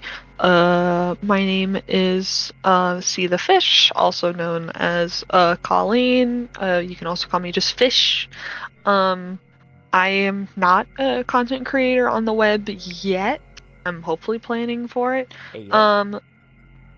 Hopefully, maybe soonish. I don't know. But in the meantime, you can find me with Elemental Turnip on the tier list streams that we have every now and then, that we have with Cow and my partner U-Boat 45, who was in the chat earlier, aka Josiah. But yeah, but I don't know if I have anything to promote. Oh, if you can donate to Ella Melodies 2025. Do it. They're benefiting the Immune Deficiency Foundation. Mm-hmm. It's for like a really good cause. If you want to donate, there's a QR code at the bottom of the screen. You also can do the exclamation mark donate, and it'll bring up the link to donate. But yeah, they're very close to their goal, so donate if you can, and if you can't, that's fine. You can also like share it with people. So it's true. Actually, speaking of which, I got incentives for donating to charity for this event. We've already reached 3 of those incentives out of our 6 that I have planned. And should we surpass our goal then there may be Yeah. more. But right at the moment, the incentives that we have reached is that I got to do streams of me playing through Power Wash Simulator, Undertale, and Deltarune. And I am planning Hell yeah. on saving the Deltarune one until Chapter 5 comes out so that it'll be like a full playthrough up to everything Yeah. on that point. If we hit $300... So that'll be like 2028 or something. Well, it's supposed to be coming out next year. Liddy. According to the teaser at the end of Chapter 4. Spoilers for Chapter 4 of Deltarune. If we hit $300 donated, then I will also do a playthrough of Five Nights at Freddy's Security Breach, which will be my first time actually playing a Five Nights at Freddy's game. If we hit $400, then I will do another long Fortnite stream. And if we hit $500, then I will do a full playthrough of the greatest game ever made, Sonic Forces, for the Nintendo Switch. So there is that. Like Colleen said, if you want to donate, you can do that. If I should clarify, if you can, like, actually financially, support yourself, and also Yes. if you have any extra money laying around, you can scan the little QR code in the corner there, donate there, or type !donate, and then it should pop up with the link there. It's also a pinned comment right at the moment in the live chat. Yes. There's all that. And this is not just me doing this, but this is also a big multi-streamer event, Merry Melodies 2025. We're going to go raid someone here in a second who is also a part of Merry Melodies. Actually, I don't even know if I can raid Aki. I think the last time I tried, it wouldn't let me. Maybe we won't. You know what? I'll give it a shot, just to see. /raid Akikuru. Oh, it did work. Okay, fantastic. We're going to go raid Aki then. Yippee! All right, so I'm going to go to the log off screen now. We're going to go boom, boom, boom, boom. And, yeah, keep in mind that the vibes over at Aki's are going to be a little bit different than they are here. There's the raid message for you if you would like. You don't have to type it in chat, but it would be a silly thing to do. And Yes. Yeah, that's going to be it from us. Oh my God, I think Mel! someone's raiding you. Mel, I can't believe this. We're about to do a double raid. Hi, Mel.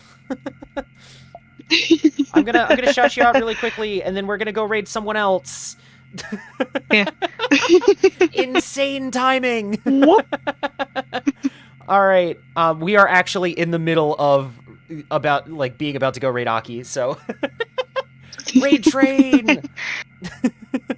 I'm sorry Raid you caught me train. at the worst possible time. Anyway, you know what? I'm gonna change that then. Tonight's raid message is you just pulled a double Mel raid. Anyway, time is running out on it, so have fun, everyone. Good night. Be good to each other. Be excellent. Bye. Bye.